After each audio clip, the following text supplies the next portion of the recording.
My name is Naomi. I am 34 years old, and after my husband had an affair with my own sister, I lost my job, my home, and custody of my two children. "You will die poor and alone" was the last text message he ever sent me.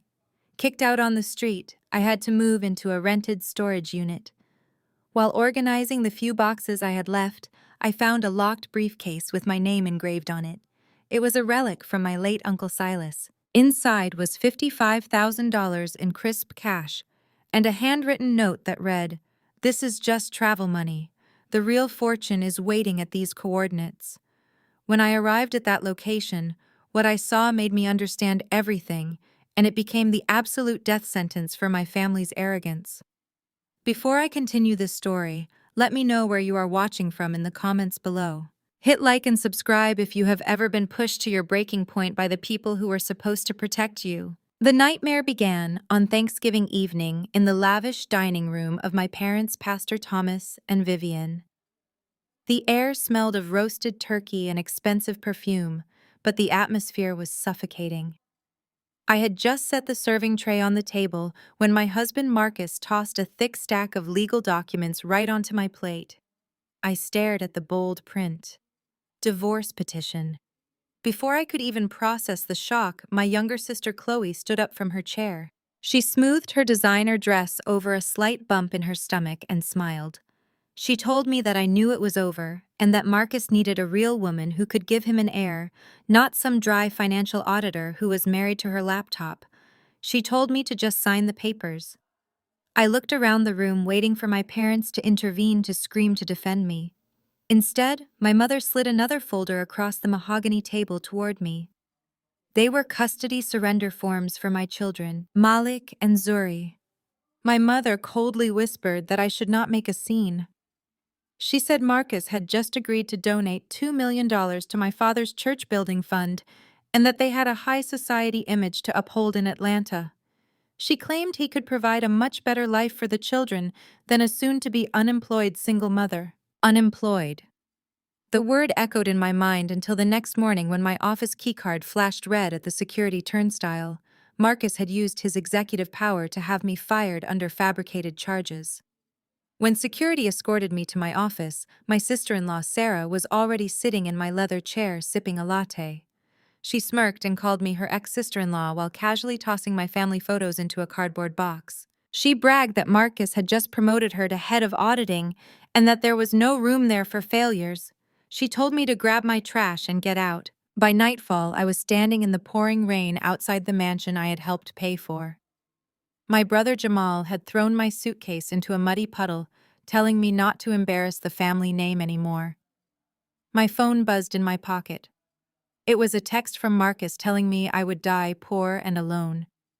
Shivering and completely abandoned, I drove my beat-up car to a cheap self-storage facility, unaware that a dusty briefcase inside Unit 4B was about to change the power dynamic of our entire bloodline. My name is Naomi, and after my husband had an affair with my own sister, I lost my job, my home, and custody of my two children. "You will die poor and alone" was the last text message he ever sent me. Kicked out on the street, I moved into a rented storage unit. There I found a locked briefcase with my name on it, a relic from my late Uncle Silas. Inside was $55,000 in cash and a handwritten note that read, "This is just travel money. The real fortune is waiting at these coordinates." When I arrived at that location, what I saw made me understand everything, and it became the absolute death sentence for my family's arrogance.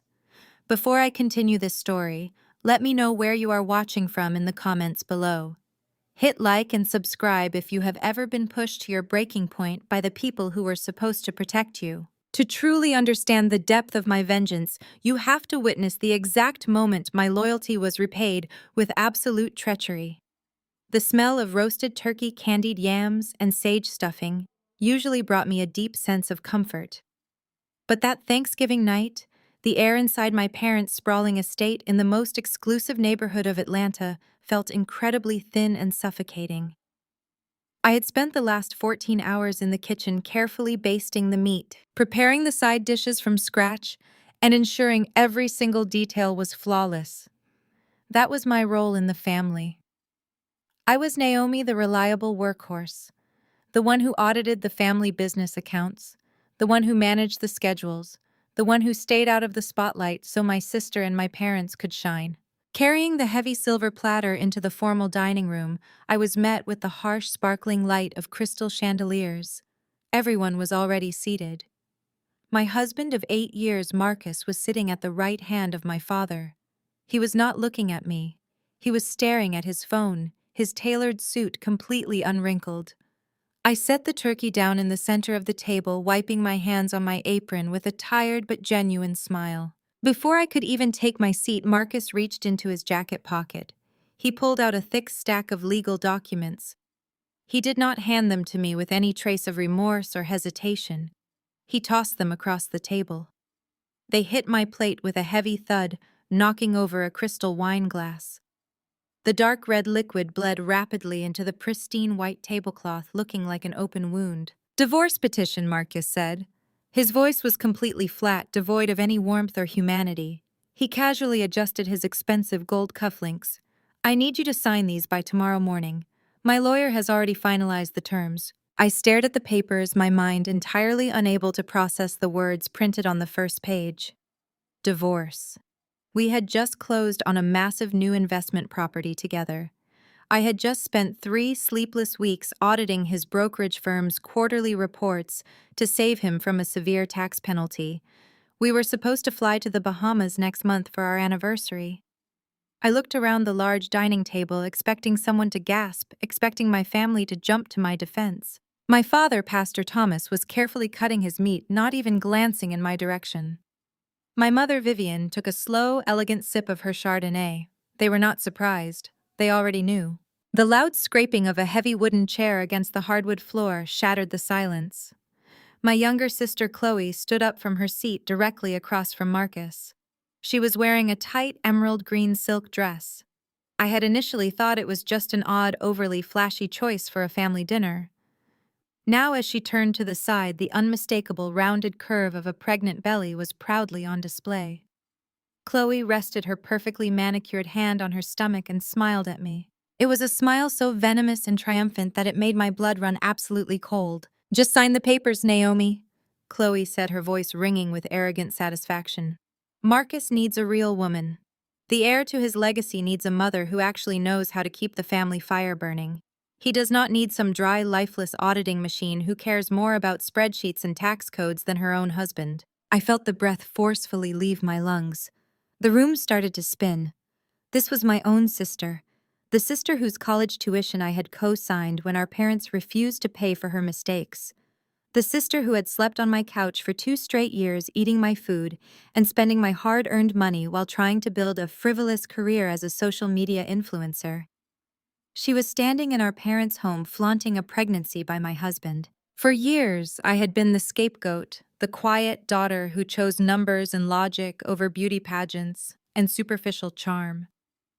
Chloe was the golden child, the one my mother paraded at country club luncheons and charity galas to show off her perfect genetics. I had always accepted my background role, believing that hard work and financial stability would eventually earn me their respect.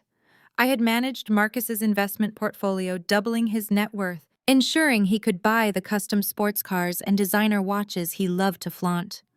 I was the silent engine behind his success, and now he was publicly driving away with my sister. I looked at Marcus, desperately searching for any sign of shame, any flicker of guilt. There was none. He reached over the table and placed his hand firmly over Chloe's hand on her stomach. It was a calculated, deliberate display of ownership and ultimate betrayal. He was claiming her and their unborn child right in front of my face. My legs trembled violently, but I refused to fall apart in front of them. I gripped the edge of the dining table to steady myself and turned to the head of the table. "Dad, Mom," I pleaded, my voice cracking despite my absolute best efforts to stay composed. "Are you just going to sit there and eat? He is cheating on me with your own daughter. He is discarding me in your dining room. Say something." My mother, Vivian, the woman who preached family values, loyalty, and respectability to thousands of women at our megachurch every single Sunday, slowly pushed her plate away. She did not look at me with pity. She did not look at me with maternal concern. She looked at me with profound annoyance. "Do not raise your voice in this house, Naomi." My mother warned, her tone icy precise and dripping with condescension. "You are embarrassing yourself. Marcus just wired a $2 million donation to your father's church building fund this morning.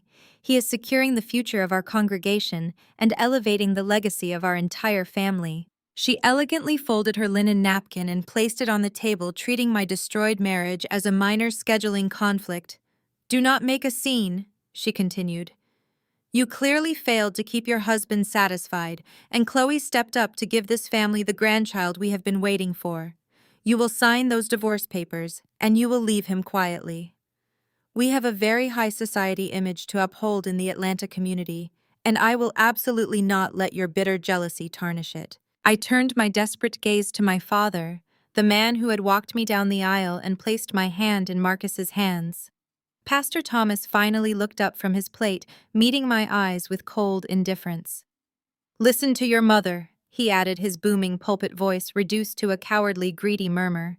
"Marcus has guaranteed our financial security for the next decade. The Lord works in mysterious ways, Naomi.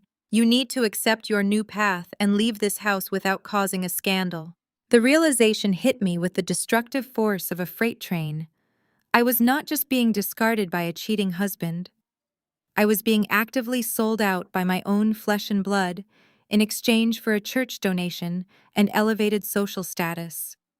They looked at me not as a loyal daughter or a loving sister, but as a broken liability standing in the way of their newfound wealth.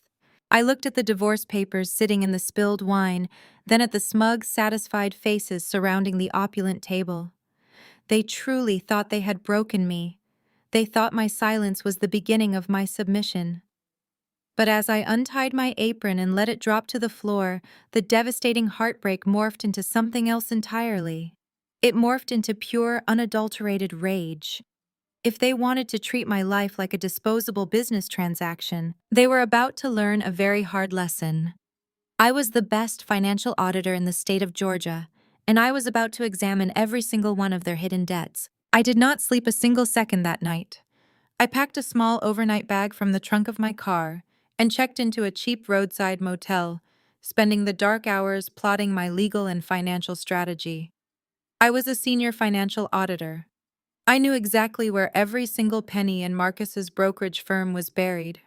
I knew the tax loopholes he exploited and the offshore accounts he tried to keep off the books. I arrived at the towering glass doors of our downtown firm at exactly 7 in the morning, ready to freeze his corporate accounts before he could even process his morning coffee. I stepped up to the security turnstile and confidently swiped my employee key card.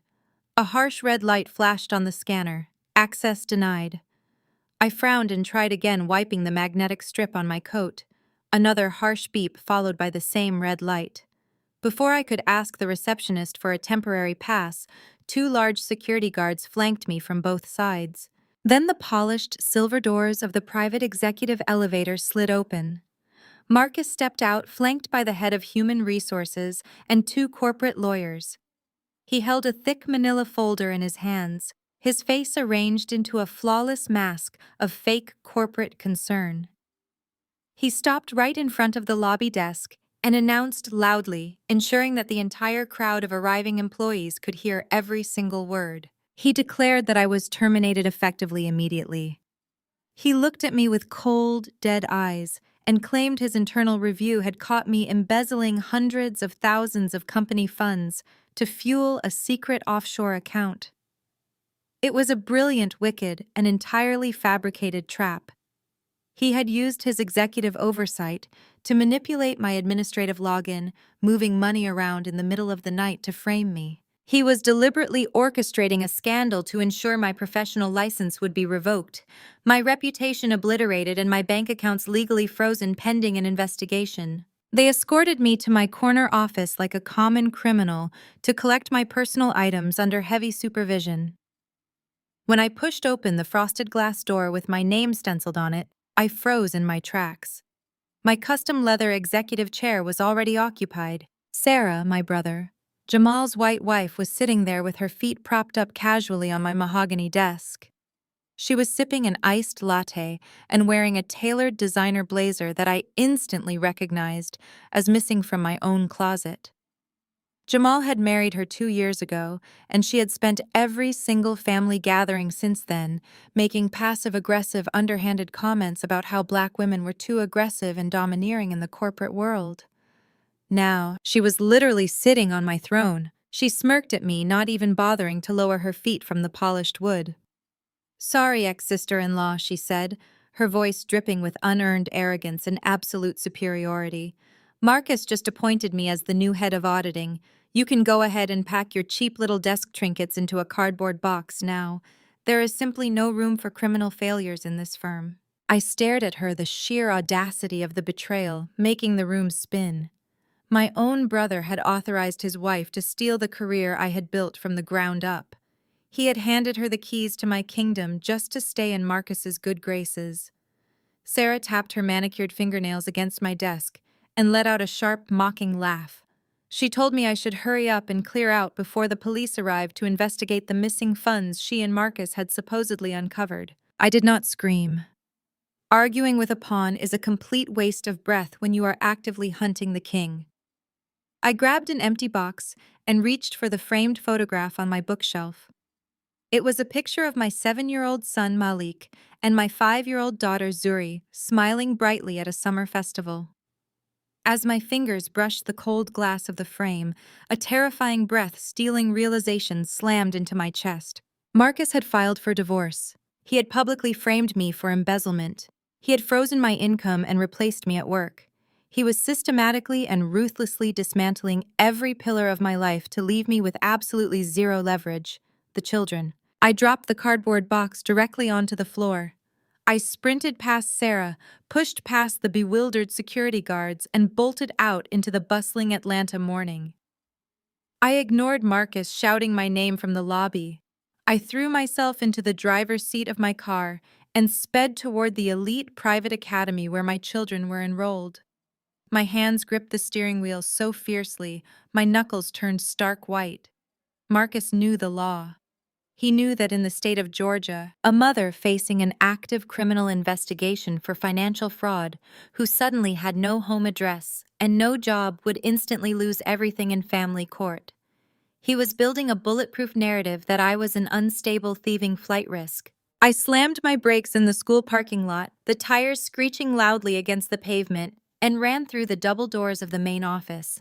I approached the front desk, my voice trembling as I demanded to see Malik and Zuri immediately. The school receptionist looked up at me with wide, panicked eyes and immediately picked up her phone to call the principal. Mrs. Davis walked out of her office a moment later, holding a stack of legally stamped papers in her shaking hands. Her face was full of pity, the exact kind of pity that destroys your soul. She put her hand up defensively to stop me from walking down the hallway toward the classrooms. "I am so sorry, Naomi," she said, her voice wavering slightly. "Marcus picked them up an hour ago. He came with his attorney and a police escort. He presented an emergency ex parte custody order signed by a family court judge just this morning. The court granted him temporary sole custody based on allegations of severe financial crimes and your sudden lack of a stable residence. You are not legally allowed to take them, and if you try to push past me..." He left strict instructions for us to call the authorities. I stood entirely paralyzed in the middle of the school hallway, the polished floors feeling like quicksand beneath my feet. My career was gone. My reputation was thoroughly destroyed. My own family had conspired to replace me, and now my babies had been legally kidnapped by the man who was currently replacing me with my own sister. I drove away from the academy, with my vision completely blurred by tears, my heart hammering violently against my ribs. I had to get back to the house. The sprawling estate in Buckhead was legally in Marcus's name, a strategic tax maneuver he had convinced me to execute 2 years ago, but it was still my home. I needed my personal banking files, my passport, and most importantly, the emergency cash I kept hidden in my vanity. If I was going to fight a billionaire-backed legal team for my children, I needed resources immediately. The Atlanta sky had turned a bruised, violent purple, and a torrential downpour began to lash against my windshield. When I finally turned onto our exclusive gated street, I saw a scene that forced me to slam on the brakes. My life was scattered across the meticulously manicured front lawn. Designer suits I had bought with my first major auditing bonus were hanging from the wet hedges.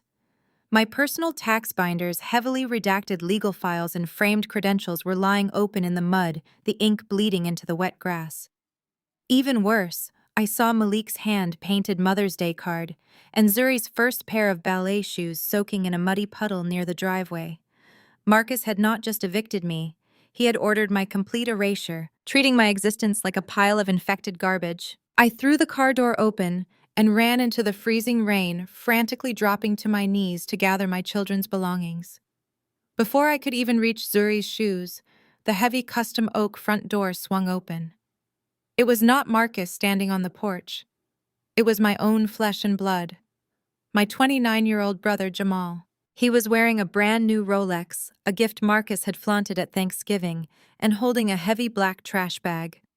Without an ounce of hesitation, Jamal stepped off the porch and walked right up to me. He did not offer an umbrella. He did not offer a hand. He looked down at me with the exact same expression of arrogant disgust that our mother had weaponized against me my entire life. Jamal reached into the trash bag and pulled out my favorite leather handbag, the one I had carried to every major corporate negotiation. He casually tossed it directly into a deep, muddy puddle right next to my knees. The dirty water splashed onto my face. "I told you to pack your things quickly," Jamal said, his voice loud over the pouring rain. "But since you were too busy getting escorted out of the firm by security like a common thief, Marcus told me to handle the trash removal." I stared up at my brother, the freezing rain soaking through my blouse. "Jamal," I gasped, my voice breaking. "Marcus framed me. He took Malik and Zuri. How can you stand there and help the man who is sleeping with our sister?" Jamal crossed his arms, the expensive watch catching the dim streetlights. "Do not play the victim, Naomi. You brought this entirely on yourself. Mom and Dad called me an hour ago. They specifically said you are forbidden from calling the family estate. You are completely cut off. You made a massive scene at the Thanksgiving table, and now there are rumors circulating at the church that you tried to steal from your own husband's company. You have embarrassed this family for the absolute last time." I slowly stood up, my knees caked in wet mud. I looked at the boy whose college tuition I had paid when our parents refused. The boy whose debts I had quietly settled so Pastor Thomas would not publicly shame him at the pulpit. "You are selling me out for a watch?" I said, my voice dropping to a dangerous, steady whisper. "You are letting Sarah steal my career, letting Chloe steal my husband, and you are helping them throw me into the street." Jamal scoffed, stepping closer to me, his tone dripping with toxic respectability politics. "Let us be realistic. Marcus has a real future. He is building an empire. Sarah is making 6 figures now because Marcus recognized her talent, something you were too threatened to do. Marcus can provide a legacy for Malik and Zuri that you could never dream of. You have nothing. You are facing a federal investigation, you have 0 assets, and you do not even have a place to sleep tonight. Why would anyone in this family side with a broke criminal liability?" He turned his back on me and walked toward the porch. He stopped right at the door and looked over his shoulder. "Marcus changed the security codes. The guards at the front gate have your license plate flagged. If you do not get off this property in 2 minutes, I am calling the police to report a trespasser. And trust me, a judge will not look kindly on a mother who gets arrested for trespassing on the day she loses custody." The heavy oak door slammed shut, the deadbolt clicking loudly into place. I was entirely alone, standing in the pouring rain, staring at the ruins of a life I had sacrificed everything to build. I did not scream. I did not beg. I stooped down and grabbed my children's ruined belongings, clutching them to my chest. I threw whatever salvageable clothes and files I could find into the back seat of my old backup car, the vehicle Marcus had conveniently left out of the asset freeze because he considered it worthless. As I slammed the trunk shut, a sharp notification tone cut through the sound of the heavy rain. I pulled my phone from my wet pocket. My screen illuminated the darkness with a single new text message. It was from Marcus. I stared at the words glowing on the cracked glass. "You will die poor and alone."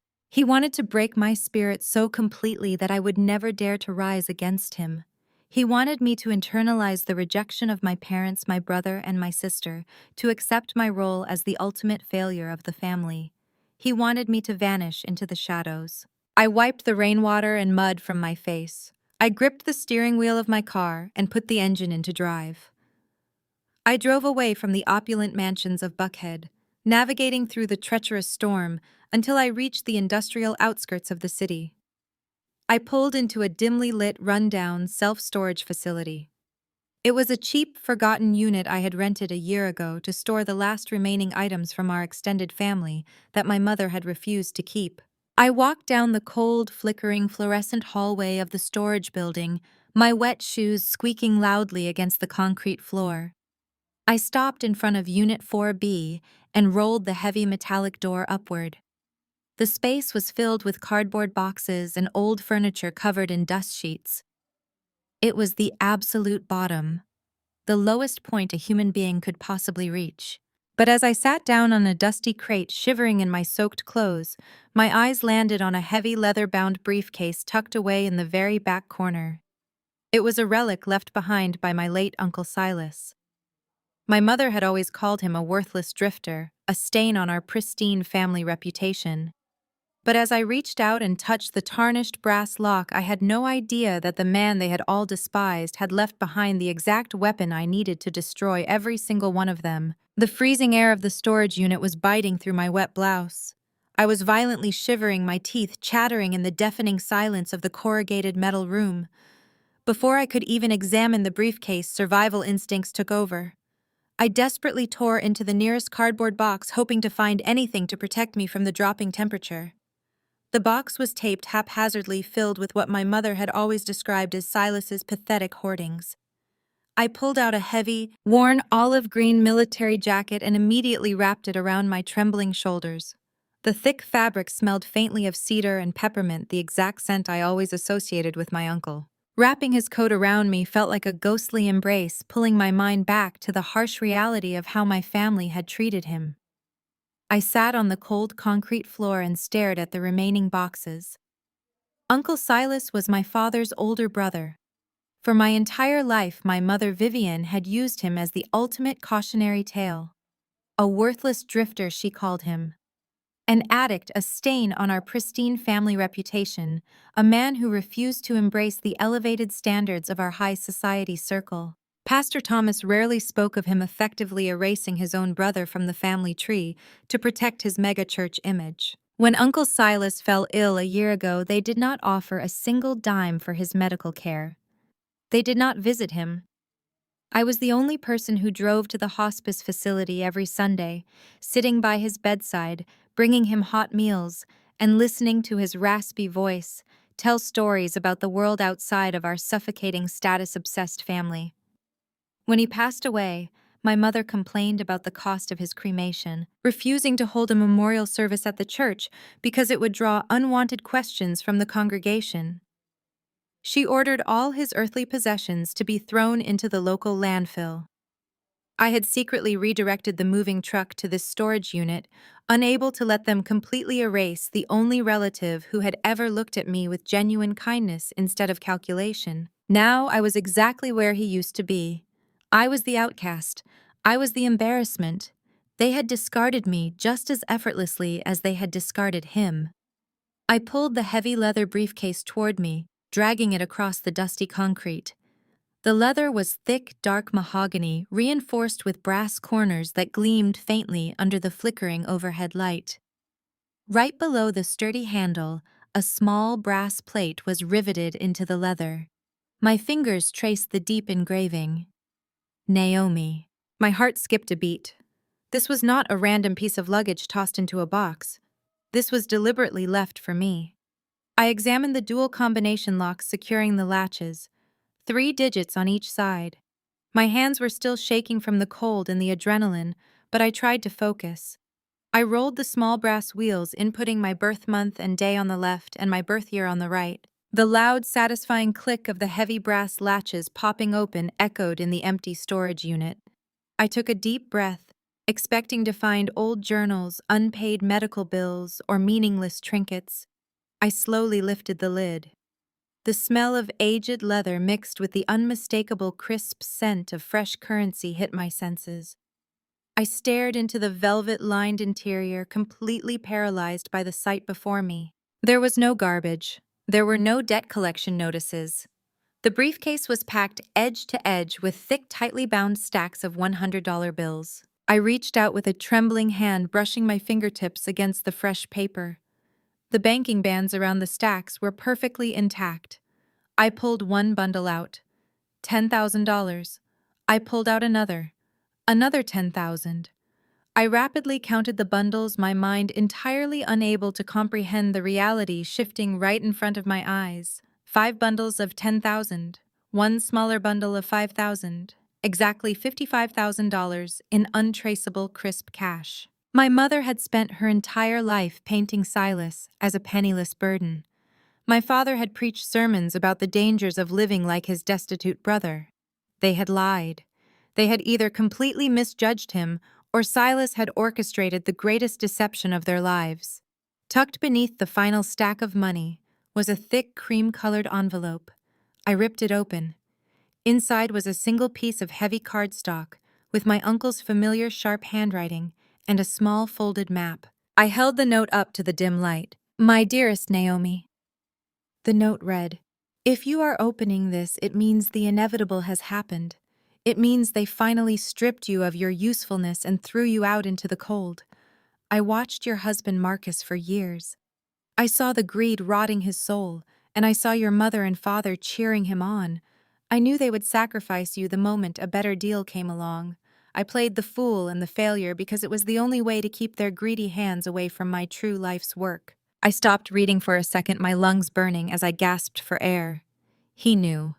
Uncle Silas had seen right through Marcus's polished suits and my parents' hollow religious superiority. He had seen the absolute destruction they were capable of, and he had prepared a lifeline for me from beyond the grave. I looked back down at the heavy cardstock. "The money in this case is just travel money," the note continued.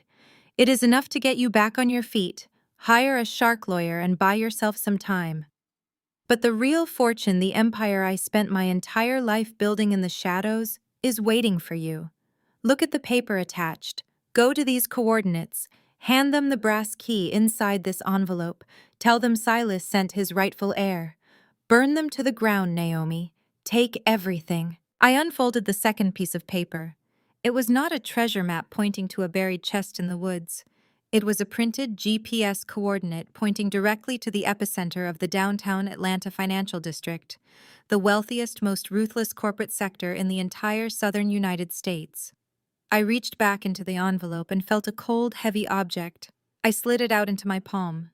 It was a solid brass key, intricate and custom-made, bearing the insignia of a lion's head. I sat there on the cold concrete floor, clutching the brass key in one hand and $55,000 in the other. The freezing rain continued to pound against the metal roof of the storage facility, but I was no longer shivering. The paralyzing terror of losing my children, the suffocating betrayal of my sister Chloe, stealing my husband, and the crushing humiliation of my brother Jamal, throwing my belongings into the mud, all began to crystallize into a sharp, lethal focus. Marcus had frozen my bank accounts, believing he had completely neutralized my ability to fight back. He assumed I would spend the weekend crying in a cheap motel, waiting for Monday morning to beg a public defender for help in family court. Chloe thought she had permanently secured her place in the luxury estate, laughing at my downfall. My parents believed their $2 million church donation had bought their absolute immunity. They had all tragically underestimated me, and they had monumentally underestimated the uncle they had thrown away like trash. I carefully packed the stacks of $100 bills back into the leather briefcase. I placed the GPS coordinates and the brass key into the inner pocket of my coat. I locked the brass latches, the loud click, sealing my promise. I stood up the oversized military jacket, wrapping me in an armor of newfound power. I was no longer the obedient, hardworking scapegoat of the family. I was a mother who had just been given the ultimate ammunition to slaughter the wolves who took her children. I walked out of Unit 4B, pulling the metal door down with a resounding crash. I marched back out into the freezing Atlanta rain, tossing the briefcase onto the passenger seat of my car. I did not look back. I started the engine, the headlights piercing through the dark, violent storm. Marcus wanted to play a high-stakes game of corporate destruction and family betrayal. He wanted to strip my life down to the studs. I put the car in gear and accelerated out of the lot, driving straight into the heart of the city. I was going to find out exactly what empire Uncle Silas had built in the shadows, and I was going to use every single ounce of its power to annihilate them all. By 7 o'clock the next morning, the storm had cleared, leaving the Atlanta skyline glittering under the rising sun. I had spent a fraction of my cash securing the most aggressive, ruthless family law attorney in the entire state. But the court battle for my children was only one piece of the war. Before I could destroy Marcus in front of a judge, I needed to understand the weapon Uncle Silas had left me. I drove my battered car toward the GPS coordinates, staring up at the towering glass and steel skyscraper that dominated the financial district. I had absolutely no idea that walking through those revolving doors would instantly turn me into the most dangerous woman in the city. Instead of crumbling into despair on the floor of that freezing storage unit, I used the early hours of the morning to execute a flawless offensive strategy. By 8 o'clock, I was walking through the frosted glass doors of Sterling and Associates, the most ruthless and feared family law firm in all of Atlanta. Valerie Sterling was a legal predator who charged $1,000 an hour and had a reputation for leaving unfaithful, arrogant husbands completely bankrupt. When I walked into the opulent reception area, the receptionist tried to dismiss me immediately. She eyed my damp, wrinkled clothes and my exhausted face, telling me in a clipped, condescending tone that Valerie was fully booked for the next 6 months and did not take walk-in appointments. I did not say a single word in response. I simply unlatched my uncle's heavy mahogany leather briefcase and stacked $50,000 in crisp, banded $100 bills directly onto her pristine marble desk. The receptionist stared at the mountain of cash, her jaw dropping open. 10 minutes later, I was sitting in Valerie's corner office. I handed Valerie the emergency ex parte custody order Marcus had filed the previous morning. I explained exactly how he had weaponized his corporate power, frozen my personal and joint bank accounts, and manipulated the court by claiming I was an unstable flight risk under a federal embezzlement investigation. Valerie did not offer me pity, and she did not offer me sweet words of comfort. She leaned back in her leather chair and offered me a predatory, calculating smile. With $50,000 in cash as an immediate retainer, she made 3 aggressive phone calls to the courthouse clerks she had on speed dial. By noon, she had bypassed the bureaucracy and secured an emergency preliminary hearing to challenge the custody order. When I walked through the heavy wooden double doors of the Fulton County Family Court, the air shifted. I was no longer the shivering, discarded woman crying in the rain outside my own home. I had gone to an upscale boutique nearby, bought a sharp, tailored charcoal power suit, and pulled my hair back into a flawless, severe bun. I looked exactly like the senior financial auditor. I was projecting nothing but absolute authority. Marcus was already sitting on the wooden bench in the crowded hallway, wearing his custom Italian suit and checking his expensive watch.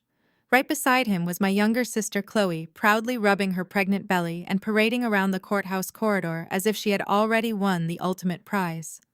When Chloe saw me walking down the hall, she let out a loud theatrical laugh that echoed off the marble walls, intentionally drawing the attention of everyone around us. She leaned against Marcus, placing a possessive hand on his chest, and sneered at me. "Look who decided to show up," Chloe mocked, her voice laced with heavy, unearned arrogance.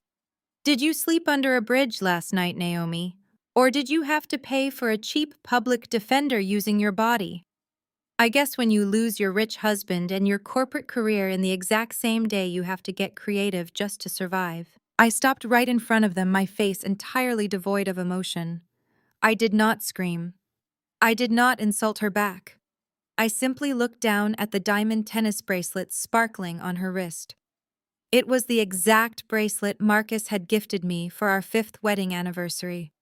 Chloe had already moved into my house and raided my personal jewelry box. She was wearing my life like a cheap costume. Before Marcus could open his mouth to deliver another self-righteous threat, The heavy courtroom doors swung open. Valerie Sterling walked out into the hallway, her heels clicking sharply against the polished floor. She was carrying a massive, heavy stack of heavily redacted financial ledgers.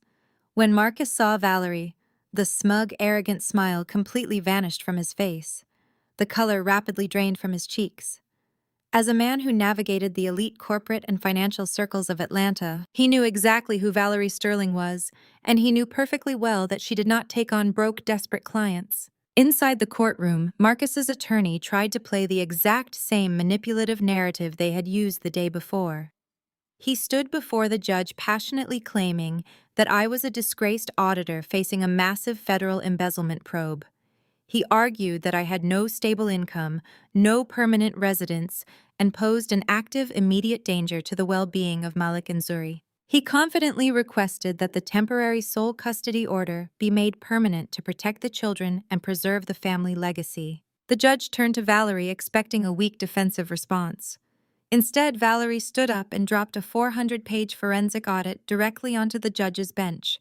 It hit the solid wood with a deafening thud that silenced the entire room. "Your Honor." Valerie said, her voice commanding the space with absolute authority. "My client is a senior financial auditor who personally managed the accounts for her husband's brokerage firm for over 5 years. The embezzlement allegations against her are a completely fabricated smokescreen. They were designed solely to hide my client's sudden discovery of her husband's illegal offshore assets. We have filed a counterpetition providing irrefutable proof that Marcus has been illegally funneling millions of dollars through shell companies in the Cayman Islands to avoid federal taxes and hide marital assets." Marcus violently jolted in his seat. He grabbed his lawyer's arm, his eyes wide with sheer, unadulterated panic. He had blindly assumed that locking me out of the company servers and confiscating my work laptop would erase my access to his dirty secrets. He forgot that I have a photographic memory for numbers. I had spent the entire night in the storage unit meticulously writing down every single routing number, hidden ledger, and offshore wire transfer I had memorized over the last half-decade. Valerie did not stop there. She pointed directly at Marcus. "Furthermore, Your Honor, my client's husband is currently cohabitating with his wife's own sister, who is currently pregnant with his child. He forcibly removed these children from their school using a fraudulent emergency order simply to punish my client for discovering his infidelity and his extensive financial crimes. We are requesting an immediate, comprehensive forensic audit of all his corporate accounts by a court-appointed receiver, and we demand that the children be returned to their mother immediately." The courtroom erupted into total chaos. Marcus's lawyer was frantically shuffling through papers, completely blindsided by the financial documents Valerie had produced out of thin air. Chloe was gripping the edge of the wooden spectator bench behind them. Her jaw dropped in absolute shock as she realized the man she stole was not nearly as untouchable as he claimed. The judge, visibly furious at the revelation of hidden assets and blatant perjury, slammed his gavel hard against the sounding block to restore order. The judge declared that the financial allegations were severe enough to warrant a full federal investigation into Marcus's brokerage firm. While he stated he could not immediately reverse the custody order until the financial investigation yielded preliminary results, he issued a strict temporary stay. He aggressively ordered Marcus to surrender our children's passports to the court, forbade him from leaving the state of Georgia under penalty of immediate arrest, and granted me immediate, unsupervised visitation rights. It was not a total victory, but it was the first massive, irreparable crack in Marcus's untouchable armor. As court adjourned and we walked out into the corridor, Marcus practically lunged at me. His face was twisted in desperate, sweating rage. He blocked my path, his chest heaving as he completely lost his polished corporate composure. "How did you afford Valerie Sterling?" he demanded, his voice shaking with a mixture of anger and genuine, deep-seated fear. "I froze all your accounts. I took your credit cards. You do not have a single dime to your name. Who is funding you, Naomi?" I looked at the man I had loved and supported for 8 years. The man who had sold me out to my own parents for church clout and social power.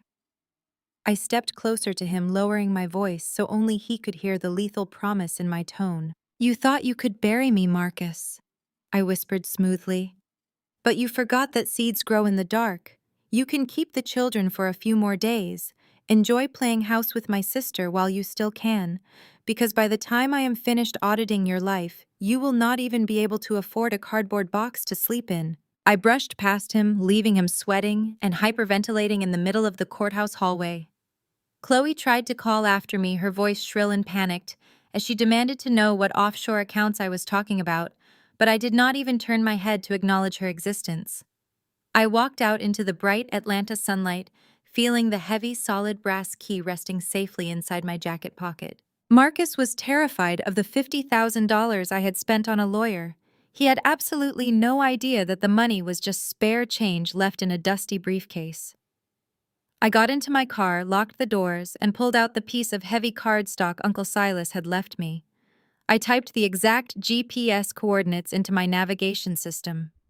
The digital map routed me away from the courthouse, pointing directly toward the epicenter of the downtown financial district. I put the car in drive and accelerated into the heavy city traffic, ready to claim my hidden empire. The GPS coordinates on my phone led me directly into the belly of the beast. I pulled my battered car into the pristine underground parking garage of the Vanguard Capitol building, a monumental tower of sleek black glass and steel that dominated the Atlanta skyline. Vanguard was a notorious private equity firm, a ghost in the financial sector, known for ruthlessly acquiring distressed assets and bleeding them dry. Stepping into the grand lobby, surrounded by imported Italian marble and executives in $5,000 suits, I felt a brief flash of hesitation. My clothes were still slightly damp from the morning rain, and I had nothing but a brass key and a piece of cardstock. But I remembered Marcus hyperventilating in the courthouse hallway. I remembered my brother Jamal tossing my life into the mud. I tightened my grip on the brass key and walked straight up to the private security desk. The security chief looked at me with immediate dismissal, opening his mouth to ask me to leave the restricted area. Before he could speak, I placed the heavy brass key with the carved lion insignia directly onto the polished counter. The man froze. The condescension completely vanished from his face, replaced by a sudden rigid panic. He did not ask for my name. He did not ask for my identification. He simply picked up a red telephone, murmured 2 words, and quickly stepped out from behind the desk to personally escort me to a private, unmarked elevator. He swiped a MasterCard and the doors slid shut, sending me shooting upward to the 50th floor. The elevator opened into a breathtaking executive penthouse suite that occupied the entire top floor. The walls were lined with rare art and floor-to-ceiling windows that offered a panoramic view of the entire city. Standing at the end of a massive mahogany conference table was a tall, distinguished older man in a charcoal suit. He was the chief executive officer of Vanguard Capital. I braced myself, expecting an interrogation, expecting him to tell me there had been a massive mistake and that the key belonged to someone else. Instead, the CEO buttoned his suit jacket, stepped out from behind his desk, and offered me a deep, respectful bow. "Welcome," the CEO said, his voice echoing in the vast room. "We have been waiting for you, Naomi. I am Julian, the managing director of Vanguard. Your Uncle Silas left strict instructions for the day you arrived." I stared at him, entirely bewildered. I told Julian there had to be a mistake, that my Uncle Silas was just a drifter, a man my family had ostracized for being a penniless burden. Julian offered a knowing, almost pitying smile. He told me that my parents were absolute fools, blinded by their own arrogant respectability politics. Silas was never a drifter. He was the phantom founder and absolute majority shareholder of Vanguard Capital. Julian walked over to a wet bar and poured 2 glasses of sparkling water, handing one to me. He explained that Silas despised the superficial, toxic social climbing of my parents. He hated how Pastor Thomas and my mother Vivian used the church to hoard wealth and step on the vulnerable. So Silas lived a simple, unremarkable life in the public eye to keep their greedy hands entirely away from his actual fortune. He built a ruthless financial empire in the shadows. He watched from the sidelines as I was treated like the family pack mule. And when he knew his illness was terminal, he legally transferred every single share, every single asset, and every single cent of his empire into a blind trust with only one designated heir. Me. Julian looked me dead in the eyes and delivered the reality of my new existence. You do not just have an inheritance, Naomi, he said firmly. You have absolute uncontested ownership. The total valuation of the Vanguard portfolio is currently sitting at $100 million. You have total executive authority over this firm. I slowly sat down in the plush leather chair at the head of the boardroom table. $100 million. Just 24 hours ago, my own mother had told me to know my place. She told me my place was out on the street, penniless and discarded, because Marcus had bought her loyalty for a $2 million church donation. Now I owned a fortune that could buy Marcus 50 times over. But Julian was not finished. He reached into his leather briefcase and pulled out a thick black portfolio stamped with the Vanguard seal.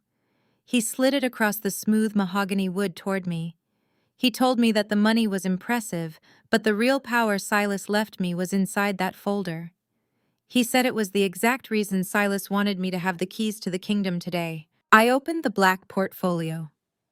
Being a senior financial auditor, it only took me 10 seconds to read the spreadsheets and comprehend the magnitude of the trap my family had blindly walked into. As you know, Julian explained, pacing slowly behind my chair, Vanguard Capital specializes in acquiring distressed corporate debt and high-yield bonds. Over the past 3 years, Marcus has aggressively expanded his brokerage firm, but he did not use his own cash. He used massive high-interest corporate loans. And Miss Naomi, the most interesting fact is that Vanguard Capital quietly purchased all of his debt. We are the apex creditor. We hold the paper on his entire company. If we call in those loans, his brokerage firm will face immediate catastrophic bankruptcy. I traced my finger over the printed numbers, my heart pounding with a dangerous, intoxicating thrill. But the portfolio did not stop at Marcus. I flipped to the next page and saw a familiar property deed. It was the deed to the sprawling multi-million-dollar Buckhead estate owned by my parents, Pastor Thomas and Vivian. Your parents recently took out a massive second mortgage on their family estate to fund a new megachurch expansion. Julian continued, his voice perfectly calm. That mortgage was bundled and sold to the highest bidder on the private market. Vanguard Capital bought that too. We hold the deed to their home. We hold the deed to their church property. We hold the absolute power of life and death over their entire social and financial existence. I closed the black folder and rested my hands flat on the table. My sister Chloe had stolen my husband, thinking she had secured a wealthy lifestyle. Marcus had thrown me out into the rain, thinking he had destroyed my ability to fight back. My parents had sold their own daughter out, thinking their pristine reputation and luxury mansion were perfectly safe. They had absolutely no idea that the woman they had discarded yesterday was now sitting in a penthouse suite, holding the legal right to foreclose on their entire reality. I looked up at Julian, a cold, predatory smile slowly spreading across my face. I told him to prepare the legal team because we were about to go hunting. I did not issue a press release. I did not change the name on the Vanguard Capital lobby directory, nor did I post a triumphant update on social media to alert my family. True power does not need to announce itself. True power operates in the absolute quiet of the shadows, pulling the strings while the puppets dance. Sitting behind the massive mahogany desk in the penthouse suite, I spent the next 48 hours executing a financial blockade so tight it would suffocate Marcus before he even realized he was running out of oxygen. Julian and my new team of corporate attorneys sat around the boardroom table meticulously carrying out my precise orders. I instructed them to enforce every single penalty clause, default trigger, and margin call hidden deep within the debt contracts Marcus had so arrogantly signed. Marcus had built his entire brokerage firm on a house of cards. He used high-interest corporate loans to fund his luxurious lifestyle, buying custom sports cars and diamond bracelets for my sister Chloe, all while relying on Vanguard Capital's continuous cash disbursements to keep his business afloat. I had managed those accounts for him for 5 years, keeping him perfectly balanced on that razor-thin edge. Now I was the one holding the scissors. I ordered Julian to place an immediate administrative freeze on Marcus's active $15 million credit line. I cited routine compliance checks, and risk assessment standard financial jargon that legally allowed Vanguard to shut off the money tap without warning. The impact was instantaneous. By Wednesday morning, Marcus was drowning. I sat in my plush leather chair sipping hot black coffee, watching the digital alert dashboard on my computer screen light up. His company payroll accounts were bouncing, his contractors were being denied payment. The luxury real estate developers he was partnering with were threatening to pull out. I could picture the absolute chaos unfolding in the office that used to be mine. Marcus had foolishly assumed that replacing me with Jamal's arrogant white wife Sarah would be a seamless transition. He thought an auditing department ran on confidence and tailored blazers. He was about to learn that numbers do not care about your social status or your skin color. Numbers require discipline, and Sarah possessed absolutely none. By Thursday afternoon, the desperation reached its peak. I was reviewing the foreclosure timeline for my parents' Buckhead mansion when the private executive phone line on my desk began to flash. It was my lead administrative secretary calling from the outer office. She informed me that Marcus Vance was on line 1, demanding an urgent audience with the chairman of Vanguard. He had been calling every hour on the hour, his tone shifting from corporate arrogance to outright panic. "Put him on speaker," I instructed, leaning back in my chair. "But do not tell him I am listening. You will speak exactly the words I type on my screen." The line clicked and Marcus's voice echoed through the spacious penthouse office. He sounded breathless, frantic, and entirely stripped of the smug superiority he had weaponized against me at the Thanksgiving table. He demanded to know why the $15 million disbursement had been frozen. He pleaded with the secretary, begging her to patch him through to the hidden chairman. He promised that his firm was completely solvent, that the freeze was a massive misunderstanding, and that he just needed 10 minutes with the head of Vanguard to clear everything up. He practically whined about his new family obligations, desperately trying to use his impending child with Chloe as a bargaining chip for corporate sympathy. Hearing him beg was like drinking fine wine. This was the man who had confidently texted me that I would die poor and alone. Now he was financially bleeding out, begging a secretary for his corporate life. I placed my hands on my keyboard and typed out my response, watching the words appear on the shared monitor for my secretary to read aloud. My secretary cleared her throat, adopting a tone of absolute, unbreakable ice. She told Marcus that the chairman of Vanguard Capital did not take unsolicited phone calls from distressed debtors. She stated that Vanguard had flagged multiple severe discrepancies in his recent quarterly filings. Marcus stammered over the speakerphone, vehemently denying any discrepancies. He insisted that his books were perfectly balanced and that his auditing department was top tier. He swore he could prove the company's financial health if the chairman would just authorize the $15 million release. I smiled a cold, predatory curve of my lips and typed my final instruction. My secretary read the words with flawless execution. "Our chairman requires your company to provide a flawless in-person audit report to release the funds. However, the chairman does not meet with CEOs who mismanage their capital. You will send your new head of auditing to our headquarters tomorrow morning at 9 sharp to present the ledgers. If her presentation is anything less than perfect, Vanguard will permanently revoke your credit line and immediately begin asset seizure." The line went dead quiet. I could practically hear Marcus's heart stop beating. He knew exactly who his new head of auditing was.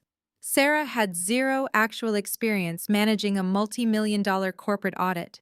She had been handed the position as a nepotism hire, a reward for Jamal's loyalty, and a cruel joke to humiliate me.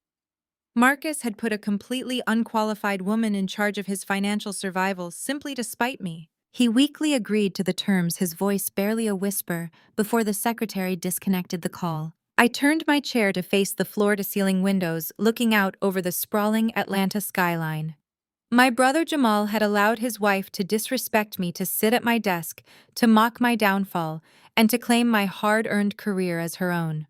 Tomorrow morning, Sarah was going to walk into the absolute epicenter of corporate power, armed with falsified ledgers. She did not even understand to beg for Marcus's survival. She thought she had stolen my throne. She had no idea she was walking straight into an execution chamber. At exactly 8:55 the next morning, The heavy glass doors of the Vanguard Capital Executive Lobby swung open. I was standing in the pitch-black observation room adjacent to the main boardroom sipping a hot espresso. A massive soundproof one-way mirror gave me an unobstructed panoramic view of the execution chamber. Sarah strutted out of the private elevator wearing a shockingly bright pink Chanel suit that screamed new money and a total lack of corporate awareness. She was clutching two leather-bound financial ledgers to her chest, her chin tilted upward in an aggressive posture of unearned superiority. I watched as she marched directly up to the front desk, bypassing a line of waiting executives. The receptionist, a poised, highly educated black woman with a flawless natural updo, politely asked Sarah to state her business. Sarah rolled her eyes, heavily sighing as if she were being forced to speak to the help. She practically threw her business card onto the pristine marble counter. She loudly announced that she was the newly appointed head of auditing for Marcus's brokerage firm, and that she had a highly confidential priority meeting with the chairman of Vanguard. She added a sharp, entirely unnecessary comment, telling the receptionist to hurry up and make the call because her time was worth more than the receptionist's annual salary. I smiled in the darkness of the observation room. Sarah had spent the last 2 years at our family gatherings making underhanded microaggressive comments about how black women were simply too emotional to handle high-stakes corporate environments. Now she was standing in the absolute epicenter of black wealth and power, completely oblivious to the fact that the very woman she had helped throw onto the street was currently pulling every single string in the building. The receptionist maintained a cool, unbothered smile, pressed a button under her desk, and instructed security to escort the guest into the main boardroom. Sarah walked into the cavernous mahogany-paneled room, her high heels clicking loudly against the polished hardwood floor. Julian, the managing director of Vanguard, was sitting at the far end of the 30-foot table. Beside him sat Vanguard's chief corporate counsel, a terrifying razor-sharp litigator named Davis, who specialized in dismantling fraudulent companies. Sarah dropped her heavy leather binders onto the center of the table with a loud, arrogant thud. She flashed a highly rehearsed, entirely fake smile and extended her hand toward Julian, immediately launching into a scripted buzzword-heavy greeting. She told them Marcus sent his highest regards, that their firm was in a period of unprecedented growth, and that the minor freeze on their $15 million credit line was nothing more than a clerical oversight that she was there to quickly resolve. Julian did not shake her hand. He simply gestured for her to sit down. "Take a seat, Sarah," Julian said, his voice dropping the temperature in the room by 10 degrees. "We are not here to exchange pleasantries. Our chairman requested a flawless audit. We expect you to defend these numbers." Sarah sat down, her confident smile faltering slightly as she opened the first binder. She began reading directly from a printed summary regurgitating fabricated profit margins and artificially inflated property valuations that Marcus had clearly spoon-fed her the night before. She used terms she obviously did not understand, stringing together financial jargon in a desperate attempt to sound competent. From my hidden vantage point behind the glass, I pressed the small microphone button on the console in front of me. The audio fed directly into a discreet earpiece worn by Attorney Davis. "Turn to page 42, I instructed Davis smoothly. "Ask her to explain the sudden 40% depreciation shift on their commercial real estate assets in Q3. Davis flipped open his copy of the ledger, silencing Sarah mid-sentence. He pointed a sharp pen at the document. "Let us stop wasting time on your fictional executive summary," Davis snapped. "Turn to page 42. Explain this aggressive, highly irregular 40% depreciation shift on your commercial real estate assets. How exactly does your firm justify this under standard accounting principles?" Sarah completely froze. Her eyes darted wildly down to the page. She opened her mouth, but no words came out. She flipped the paper back and forth, desperately searching for a scripted answer that Marcus had not provided. She stammered, offering a weak, nonsensical excuse about market fluctuations and changing property codes. I pressed the microphone button again. Page 89. The Cayman Islands shell transfers hit her with the wire fraud liabilities. Davis did not let her breathe. He slammed his hand flat against the table. "Stop lying to us," he demanded, his voice echoing like a whip crack. Turn to page 89. You have authorized the transfer of $2.5 million into an offshore holding company that holds absolutely zero tangible assets. As the acting head of auditing, your signature is physically on this document. Are you aware that authorizing phantom offshore transfers to evade federal taxation is a Class C felony, carrying a minimum sentence of 10 years in a federal penitentiary? The color instantly drained from Sarah's face. The arrogant, bright pink suit suddenly looked like a clown costume on a terrified child. She started physically shaking, her hands trembling so violently she dropped her pen onto the floor.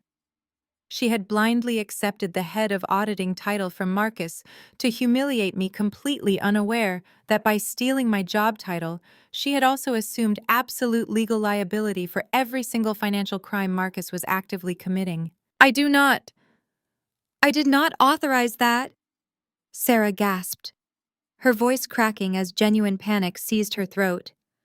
Marcus just gave me these binders this morning. He told me to just read the summary. I do not know anything about Cayman Island accounts.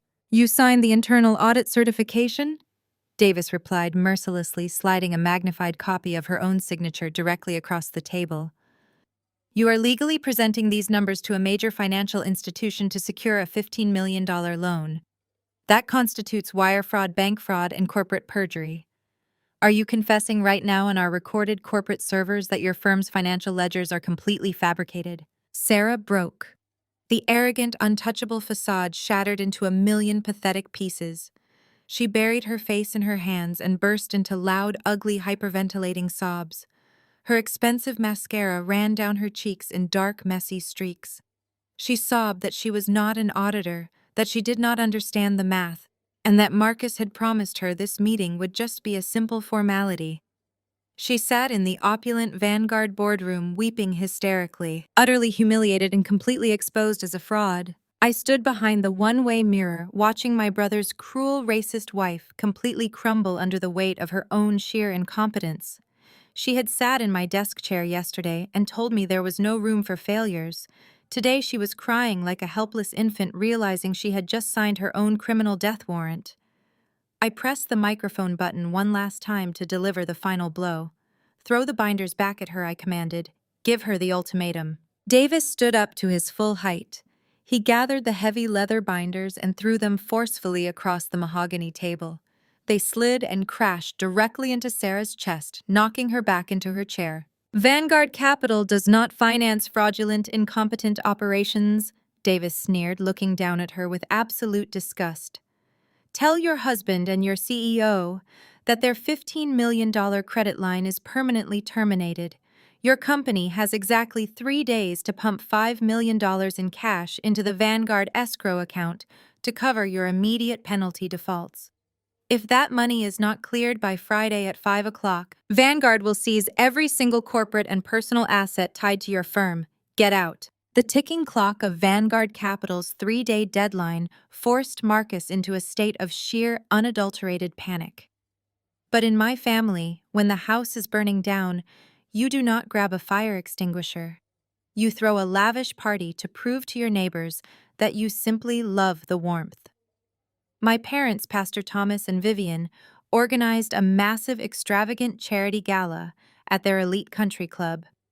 They invited the absolute pinnacle of Atlanta's high society, desperately projecting an illusion of wealth and stability to bandage Marcus's bleeding reputation after his auditing department completely collapsed. They wanted to show the world that the Vance family and their golden son-in-law were untouchable. They had no idea I was on the guest list. I arrived at the gala exactly 2 hours late, perfectly timing my entrance for maximum disruption. I stepped out of a black chauffeur-driven town car, wearing a $30,000 custom-beaded haute couture gown. It was a breathtaking, floor-length masterpiece in deep sapphire blue that sparkled like crushed diamonds under the ambient light.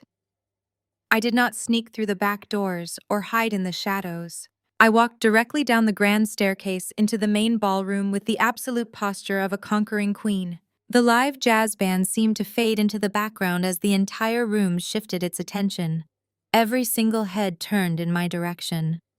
The whispers started immediately spreading through the crowd of wealthy socialites and church elders like wildfire. I was supposed to be the disgraced unemployed ex-wife hiding in a homeless shelter. Instead, I looked like I owned the very ground they were standing on. Across the ballroom, Chloe was seething. She was wearing a cheap, overly tight maternity dress, clinging desperately to Marcus's arm. Seeing me command the respect and awe of the high society crowd she so desperately wanted to rule pushed her completely over the edge. Her jealousy morphed into blinding, irrational rage.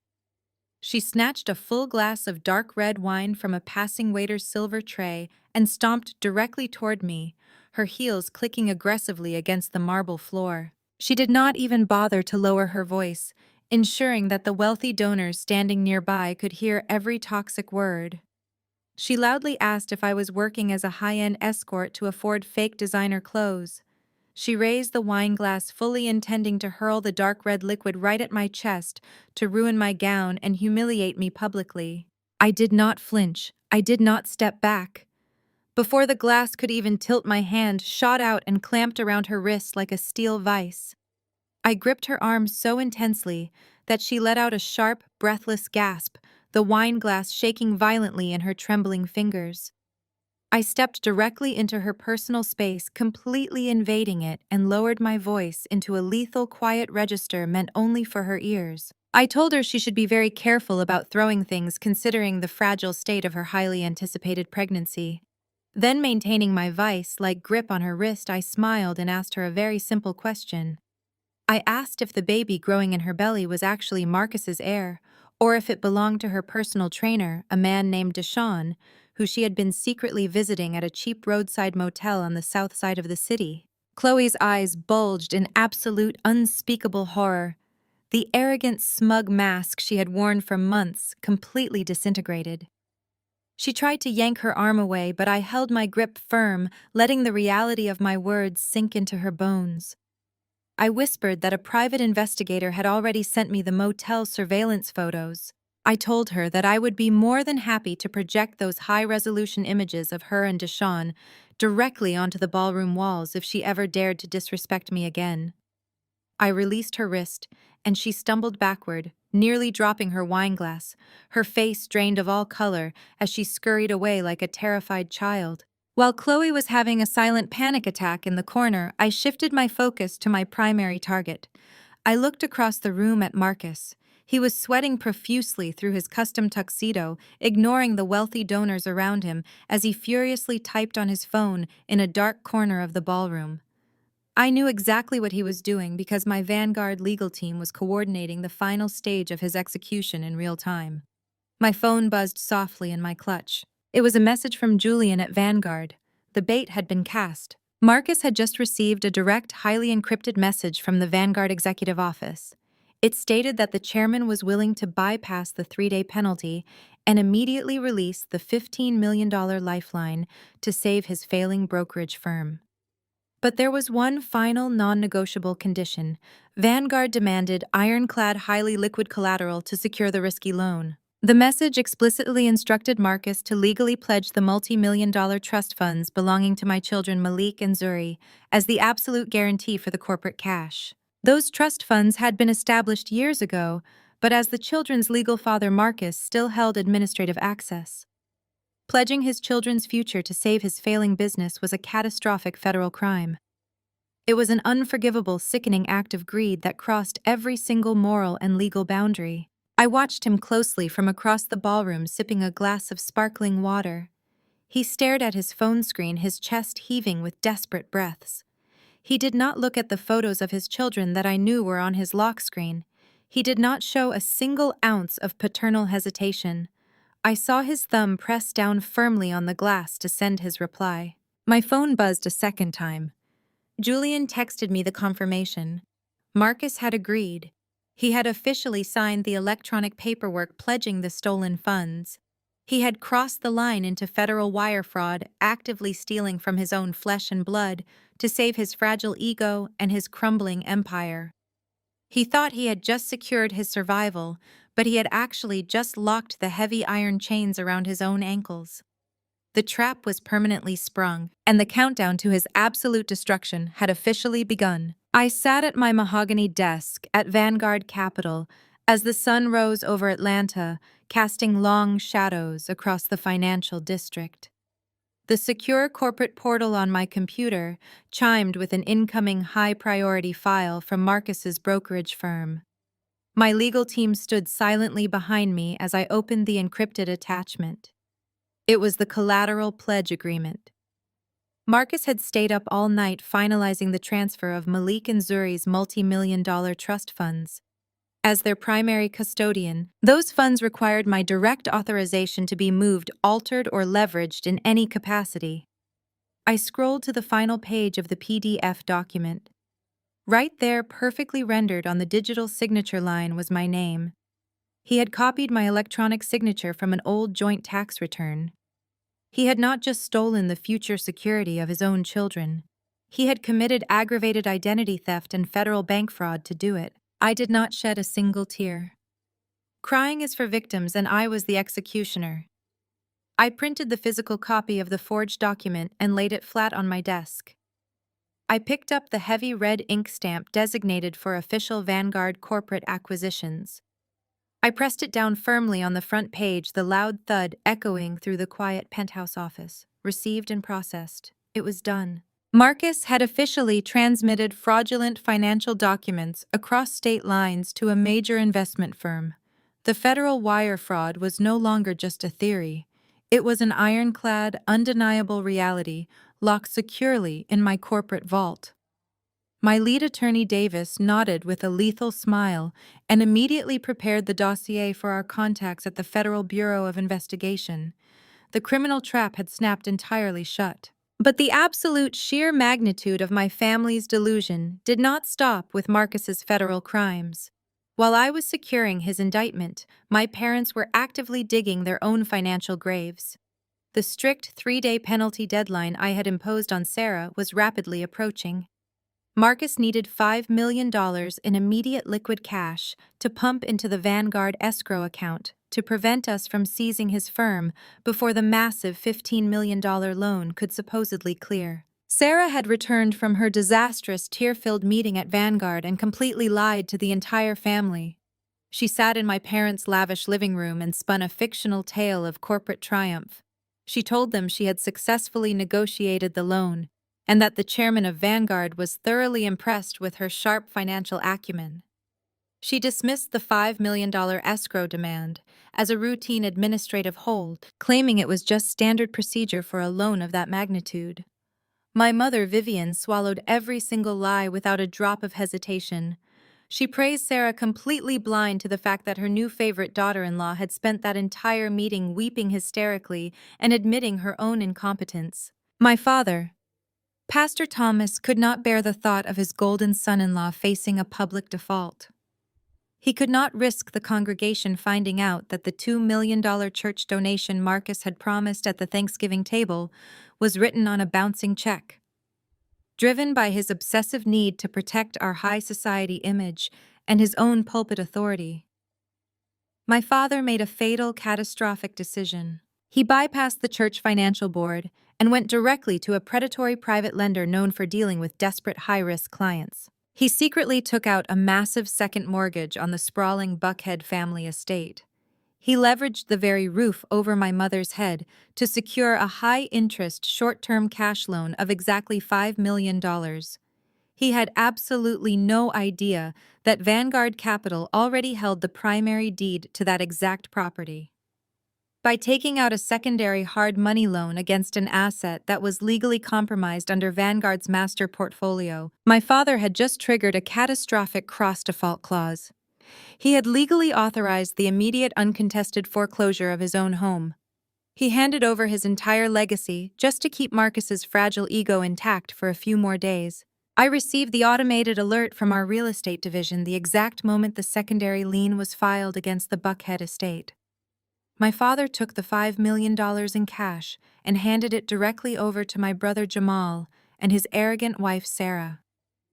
They immediately threw a private, lavish dinner at an upscale downtown steakhouse that evening to celebrate their brilliant financial maneuvering. My private investigator sat 2 tables away recording their entire conversation. They toasted with $1,000 bottles of imported champagne. Jamal bragged loudly about how Marcus's new $15 million Vanguard loan was going to skyrocket their firm to the top of the Atlanta financial food chain. Sarah laughed, bragging to the table about how she had easily manipulated the intimidating Vanguard executives. My mother loudly proclaimed how blessed they were to finally have a smart, capable white woman handling the family's finances instead of a bitter, rigid, ungrateful failure like me. She stated that cutting me out of the family was the most profitable decision they had ever made. They were drowning in a toxic cocktail of their own supreme arrogance.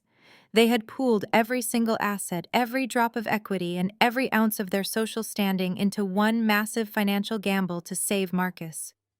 They blindly transferred my father's newly borrowed $5 million directly into the Vanguard Capital escrow account. They thought they were unlocking their ultimate salvation. They had no idea they had just handed me the very last nail for their collective coffin. The money cleared my corporate accounts at exactly 4:59 on Friday afternoon. They had met the deadline, but the game was already over. Monday morning arrived with the suffocating humidity typical of Atlanta, but inside the Fulton County Family Court, the air conditioning was freezing. I sat perfectly still at the plaintiff table next to Valerie Sterling. I was wearing a tailored white blazer, the exact color of a clean slate. The heavy oak doors swung open, and Marcus strutted into the courtroom.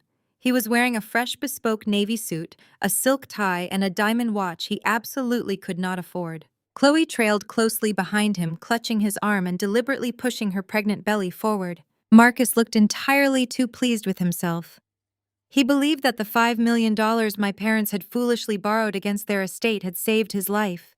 He genuinely believed that because the escrow payment cleared on Friday, Vanguard Capital was currently processing a $15 million wire transfer directly into his corporate accounts. He thought he was walking into this custody hearing as a conquering king, a billionaire in the making, who was about to permanently strip me of my children. He shot me a smug, condescending smirk as he took his seat. He had absolutely no idea he was sitting in the electric chair, and my hand was already resting firmly on the switch. The judge presiding over our case, a stern, no-nonsense woman named Judge Abernathy, called the court to order. She immediately turned her attention to Marcus's legal team. She asked if they had prepared the mandatory financial disclosures required to finalize the custody arrangement. Marcus's attorney stood up, buttoning his jacket with supreme arrogance. Your Honor, my client is the CEO of one of the fastest-growing brokerage firms in the Southeast. His lawyer boasted, his voice echoing loudly in the courtroom. He has just finalized an institutional partnership that guarantees extraordinary financial stability for his children. The mother, on the other hand, remains unemployed and is currently under a dark cloud of corporate suspicion. We request that the temporary sole custody order be made absolute and permanent today. Judge Abernathy looked over her glasses at Valerie. Counselor, do you have a response? Valerie stood up slowly. She did not bring a thick stack of ledgers this time. She brought a single thin black folder bearing the gold-embossed seal of Vanguard Capital. Your Honor, opposing counsel is presenting a financial fantasy to this court, Valerie said, her voice slicing through the room like a perfectly sharpened blade. Marcus Vance is not a successful CEO. He is entirely bankrupt. His company payroll has bounced for 3 consecutive days. He is currently in default on multiple commercial leases. And the institutional partnership he just bragged about is actually a distressed debt takeover by Vanguard Capital, a firm that is currently preparing to seize every single asset he owns. Marcus shot up from his chair, his face turning an angry, violent shade of red. That is a lie, he shouted, completely breaking courtroom protocol. My firm is solvent. Vanguard is releasing $15 million to me today. She is lying to the court because she is bitter and broke. Judge Abernathy slammed her gavel down hard, ordering Marcus to sit down immediately or face a contempt charge. Marcus sank back into his chair, his chest heaving, his eyes darting frantically toward his lawyer. Valerie smoothly approached the judge's bench and handed over the black folder. Your Honor, what Marcus Vance failed to disclose is exactly how he attempted to secure that corporate loan. On Thursday evening, Vanguard Capital demanded highly liquid collateral to back his failing company. Desperate to maintain his wealthy facade, Marcus Vance legally pledged the multi-million-dollar trust funds belonging to his two minor children, Malik and Zuri. A collective gasp echoed from the few clerks and bailiffs in the room. Chloe shifted uncomfortably in her seat, suddenly looking very nervous. Marcus's lawyer aggressively objected, claiming the funds were under Marcus's administrative control and that leveraging them for family business was a standard corporate practice. Valerie did not even flinch. She turned directly to Marcus, her eyes locked onto him with predatory delight. Except Valerie continued raising her voice so every single syllable struck Marcus like a physical blow. He did not have sole administrative control. As the primary custodian of those trust funds, any collateral pledge required my client's direct, authenticated authorization. Naomi never authorized that pledge. Marcus Vance digitally forged her signature using an old tax document and transmitted it across state lines to a major investment firm. Valerie pulled a certified document from the Federal Bureau of Investigation out of her briefcase and laid it on the plaintiff table. We have provided the time-stamped IP logs, the forged signature rendering, and the corporate transmission receipts directly to federal authorities, Valerie stated coldly. Marcus Vance committed aggravated identity theft and federal wire fraud to steal his own children's future simply to cover a bad business loan. He is not a wealthy provider. He is an active, desperate criminal facing an imminent federal indictment. The silence in the courtroom was absolute and terrifying, the color completely drained from Marcus's face. He looked like a man who had just stepped off a cliff and was finally looking down. He grabbed his lawyer's arm, shaking him violently, begging him to object, begging him to say the documents were fake. But his lawyer was staring at the Vanguard seal, completely paralyzed, realizing his client had just lied to him and dragged him into a federal felony. Judge Abernathy read through the documents, her face hardening into an expression of sheer, unadulterated disgust. She dropped the paperwork onto her desk and glared down at Marcus. "I have presided over family court for 20 years." Mr. Vance, Judge Abernathy said, her voice shaking with controlled fury. "I have seen deadbeats. I have seen liars. But a father who commits federal identity theft to steal his own children's trust fund to save his bruised ego is a new sickening level of depravity." Marcus jumped up again, sweating profusely, his hands trembling in the air. "Your Honor, you do not understand. Naomi set me up. She works in finance. She tipped them off. I am getting the Vanguard money today. I can put the trust funds back. Just call the chairman of Vanguard. He will tell you my company is fine." The judge slammed her gavel down with such force it sounded like a gunshot. "Not another word, Mr. Vance," she roared. "This court is stripping you of all parental rights effective immediately. I am granting sole, absolute legal and physical custody of Malik and Zuri to their mother. Furthermore, given your blatant financial crimes and the flight risk associated with an impending federal indictment, I am issuing a permanent restraining order. You are legally forbidden from coming within 500 feet of Naomi or the children." Marcus completely snapped. The pristine, untouchable corporate facade shattered.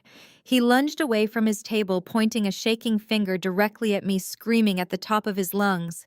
"You ruined my life. You called Vanguard. You did this to me." Two heavily armed bailiffs immediately rushed forward.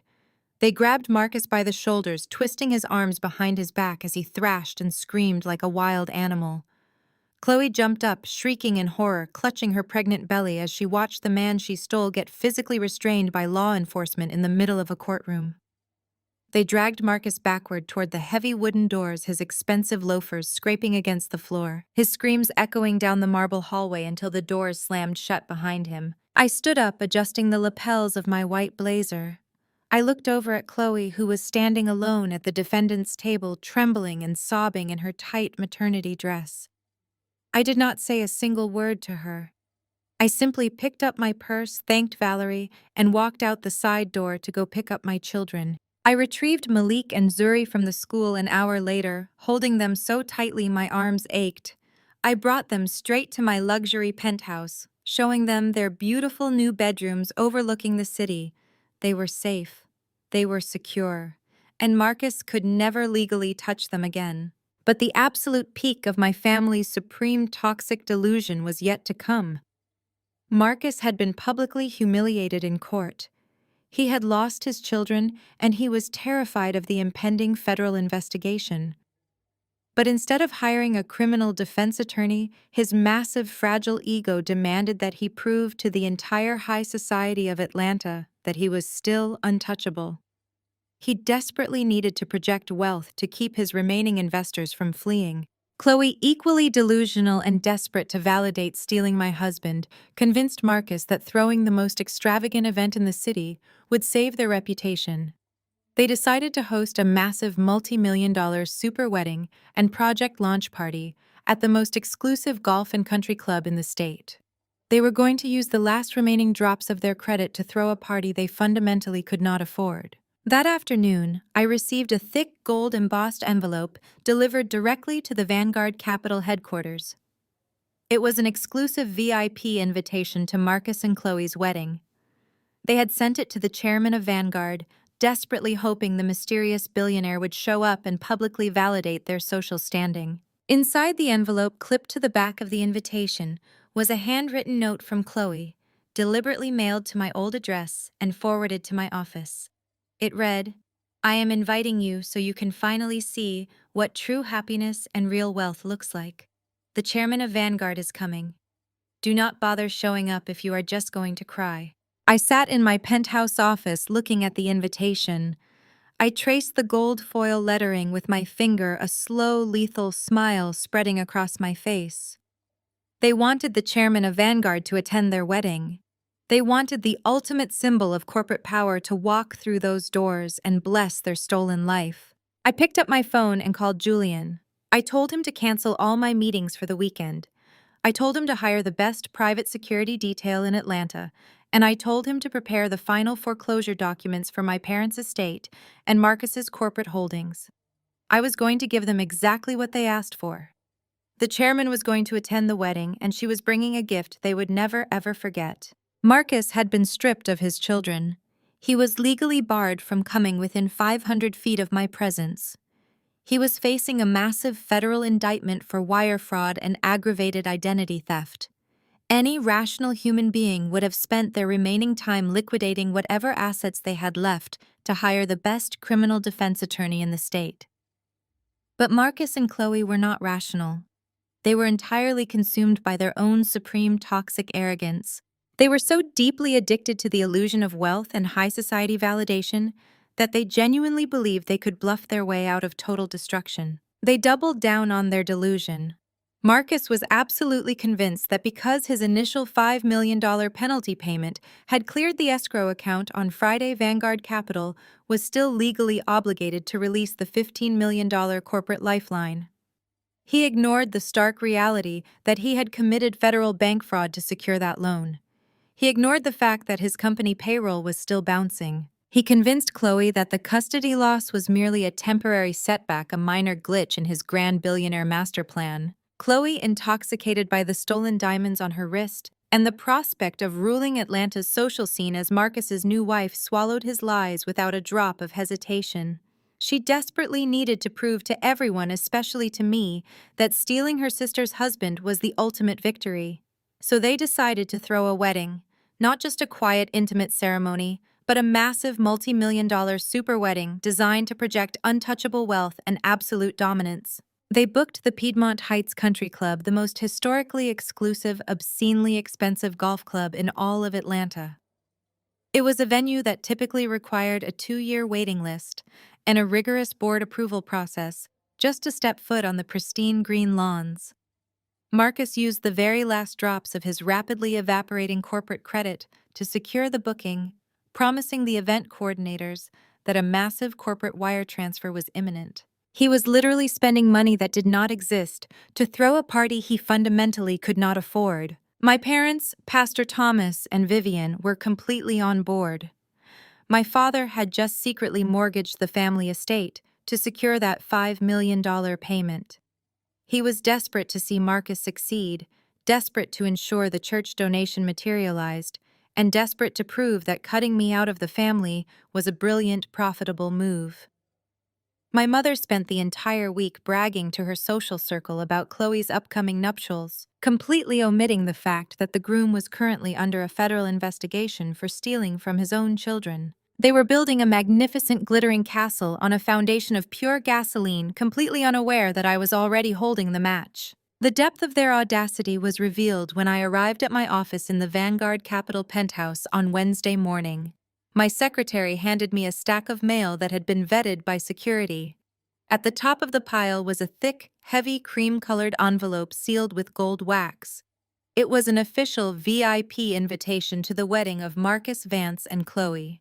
They had brazenly sent it directly to the Vanguard Capital corporate headquarters, formally addressed to the chairman of the board.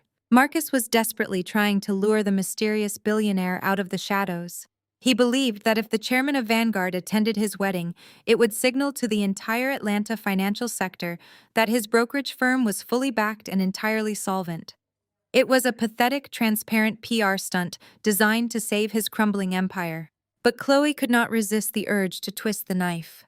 Tucked behind the official corporate invitation inside the heavy envelope was a secondary, smaller envelope. It had been forwarded from my old vacant apartment address. I sliced it open with a silver letter opener. Inside was a handwritten note on expensive, personalized stationery. I recognized Chloe's loopy, arrogant handwriting immediately. The note read, "I am inviting you so you can finally see what true happiness and real wealth looks like. The chairman of Vanguard is coming to finalize Marcus's corporate expansion. Do not bother showing up if you are just going to cry in the corner. Enjoy your cheap Motel X, sister." I sat at my mahogany desk staring at the handwritten note. She actually thought she had won. She was standing in the middle of a burning building admiring the new drapes she had hung over the windows. She had stolen my husband, actively assisted in framing me for embezzlement, and watched my brother throw my belongings into the mud. And now she was inviting me to watch her celebrate the absolute pinnacle of her betrayal. I did not rip the note. I did not throw it in the trash. I carefully placed it flat on the pristine surface of my desk. I leaned back in my plush leather executive chair, looking out through the floor-to-ceiling windows at the sprawling city of Atlanta below me. A slow, lethal smile spread across my face. It was not a smile of amusement. It was the smile of a predator watching its prey willingly lock the cage from the inside. They wanted the chairman of Vanguard to attend their wedding. They wanted the ultimate symbol of corporate power to walk through those doors and bless their stolen life.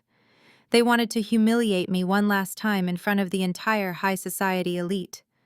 I picked up the phone on my desk and pressed the direct line to Julian. He answered on the first ring. "Julian." I said, my voice smooth and perfectly calm. "Cancel all my meetings for this weekend. Hire the absolute best private security detail available in the state of Georgia. And tell the legal department to prepare the final expedited foreclosure documents for the Buckhead family estate and Marcus's entire corporate portfolio." I paused, picking up the gold-embossed wedding invitation and tracing the raised lettering with my index finger. They sent an invitation to the chairman of Vanguard. I continued, the smile reaching my eyes.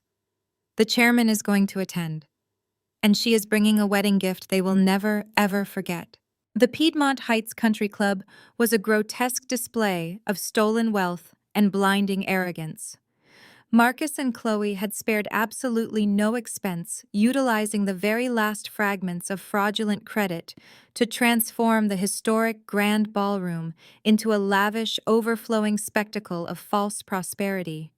Thousands of imported white orchids cascaded from the vaulted ceilings, brushing against the glittering crystal chandeliers. A massive, 10-tier wedding cake adorned with edible gold leaf stood in the center of the room. A renowned 20-piece string quartet played a soft, elegant symphony as hundreds of Atlanta's most elite socialites, politicians, and church leaders took their seats in the velvet-lined chairs. They were entirely oblivious to the fact that they had dressed in their finest formal wear to attend the absolute funeral of the Vance family legacy. Standing at the altar beneath a massive floral arch, Marcus was sweating profusely through his custom-tailored tuxedo. He kept shifting his weight, his eyes darting frantically toward the heavy mahogany double doors at the back of the ballroom. He was not looking for his bride. He was desperately waiting for his savior.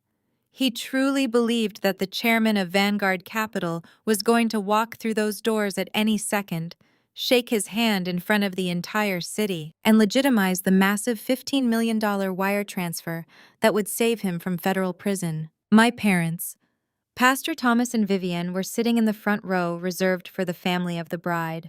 They were positively glowing with unearned pride. My mother was wearing a heavily beaded designer gown, whispering to the wealthy church elders beside her, loudly bragging about her new son-in-law's imminent corporate expansion. She was basking in the social validation she craved more than oxygen, completely willfully ignorant of the fact that she was sitting in a venue funded by the theft of her own grandchildren's trust funds. Then the wedding march began to play. The guests stood up. Chloe emerged from the holding room and began her walk down the aisle. She was wearing a breathtaking, obscenely expensive silk mermaid gown that clung tightly to her pregnant belly. She had a diamond tiara resting in her hair and a smug, victorious smile plastered across her face. She looked at the crowd, absorbing their admiration, truly believing she had achieved the ultimate triumph.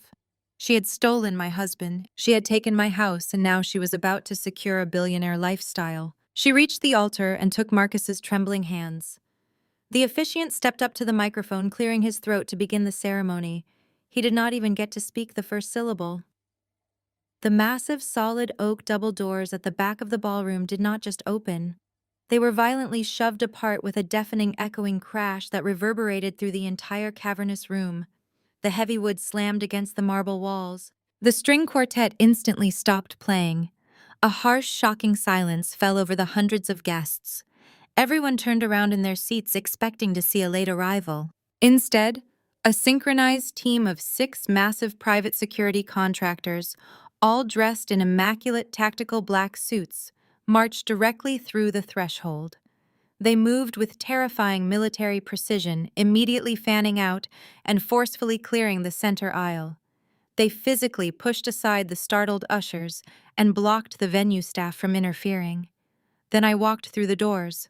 I did not wear black to mourn my old life. I wore a pristine, custom-tailored, razor-sharp white power suit. The jacket was draped perfectly over my shoulders, the trousers flowing cleanly to the floor, hiding a pair of lethal stiletto heels.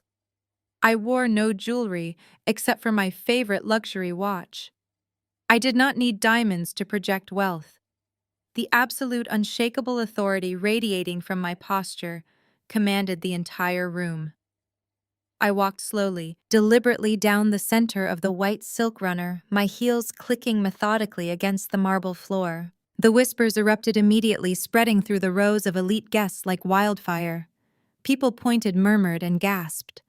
They recognized me. They knew I was the disgraced, unemployed ex-wife who had supposedly been caught embezzling from her husband's firm. They had been told I was living in a homeless shelter, hiding in shame. Yet here I was, walking down the aisle of my sister's wedding, with the terrifying confidence of an apex predator. As I reached the halfway point of the aisle, my brother Jamal's wife, Sarah, violently broke formation. She leaped out of her seat in the second row, her face twisting into a mask of pure racist outrage. She was wearing a completely inappropriate, flashy red dress, desperate for attention. Seeing me command the room absolutely infuriated her. She thought she had completely replaced me as the head of auditing, and she thought she had successfully helped kick me out of the corporate world forever. "Where is security?" Sarah shrieked, her shrill voice slicing through the shocked silence of the ballroom. She aggressively marched directly into the center aisle, attempting to physically block my path. She pointed a manicured finger right at my face. "Who let this trash in here? You are trespassing.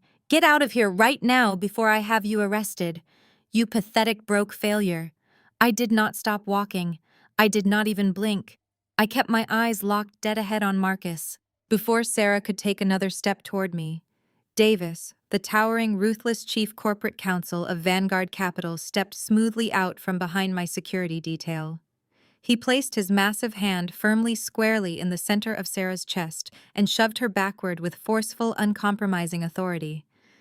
Sarah stumbled hard, her high heels catching on the silk runner, nearly knocking her flat onto the floor. Step back and keep your mouth shut, Davis roared, his deep voice booming with absolute terrifying corporate authority that made the nearest guests physically flinch. You will clear the path immediately and show some respect for the chairman of Vanguard Holdings. The impact of those 6 words hit the grand ballroom like a localized earthquake. The title dropped into the silent room with the devastating weight of a nuclear bomb. Vanguard Holdings, the most ruthless, powerful, and mysterious private equity firm in the entire Southeast. The billionaire entity that everyone in this room knew controlled billions in commercial real estate and corporate debt. The collective gasp from the elite crowd was audible. The murmurs instantly transformed into shocked, breathless silence. In the front row, my mother Vivian let out a sharp, choked gasp. The crystal champagne flute slipped entirely from her manicured fingers. It hit the marble floor and shattered into 100 sparkling pieces, the sharp crash echoing through the dead quiet room. My father, Pastor Thomas, physically staggered backward, his knees buckling so hard he had to grab the back of the wooden pew to keep from collapsing. The blood completely drained from his face, leaving him looking like a terrified, hollowed-out ghost. He had just mortgaged his entire ancestral estate, his church, and his legacy to Vanguard Capital. He suddenly realized he had handed the deed to his entire existence directly to the daughter he had ruthlessly thrown into the street. At the altar, Chloe's smug, victorious smile completely evaporated. Her jaw dropped open, her eyes bulging in sheer, unadulterated horror. She looked at my pristine white suit, then at the wall of security guards protecting me, her brain desperately trying and failing to comprehend how the sister she had mocked and discarded was now standing before her as a billionaire titan. But Marcus's reaction was the absolute pinnacle of human terror. Marcus stumbled backward at the altar, knocking over a massive floral arrangement. The heavy ceramic vase crashed to the ground, scattering white orchids across the stage. He looked at Davis, the lawyer he had desperately been begging for a loan. Then he looked at me. His eyes were wide, glassy, and completely vacant, like a man who had just been informed his execution was scheduled for today. He had spent the last week begging Vanguard for $15 million. He had committed federal wire fraud by forging my signature to pledge our children's trust funds to Vanguard. He had bet his freedom, his company, and his entire life on the assumption that the chairman of Vanguard was going to save him. Now he was staring directly into the eyes of the chairman. And the chairman was the woman he had betrayed, framed, and texted to die poor and alone. I stopped exactly 10 feet away from the altar. I folded my hands perfectly in front of me. I looked at the shattered glass, the ruined flowers, and the trembling, terrified faces of the family who had sold me out. I smiled, a slow, cold, merciless curve of my lips. The trap had permanently locked. There were no more negotiations. There were no more second chances. The ultimate execution was about to begin. I stepped forward, my white stilettos crushing the scattered white orchids beneath my feet. Marcus was completely paralyzed. He looked like a hollow, sweating shell of the man who had arrogantly tossed divorce papers onto my Thanksgiving plate. I did not even look him in the eye as I raised my hand and shoved him firmly in the chest. He was too terrified to resist.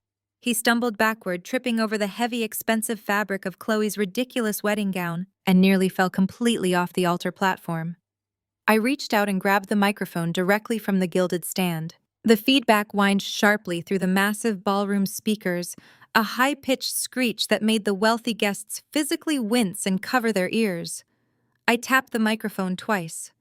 I looked out over the sea of shocked faces, taking in the hundreds of elite socialites, politicians, and megachurch elders who had dressed in their absolute best. I welcomed everyone to the country club.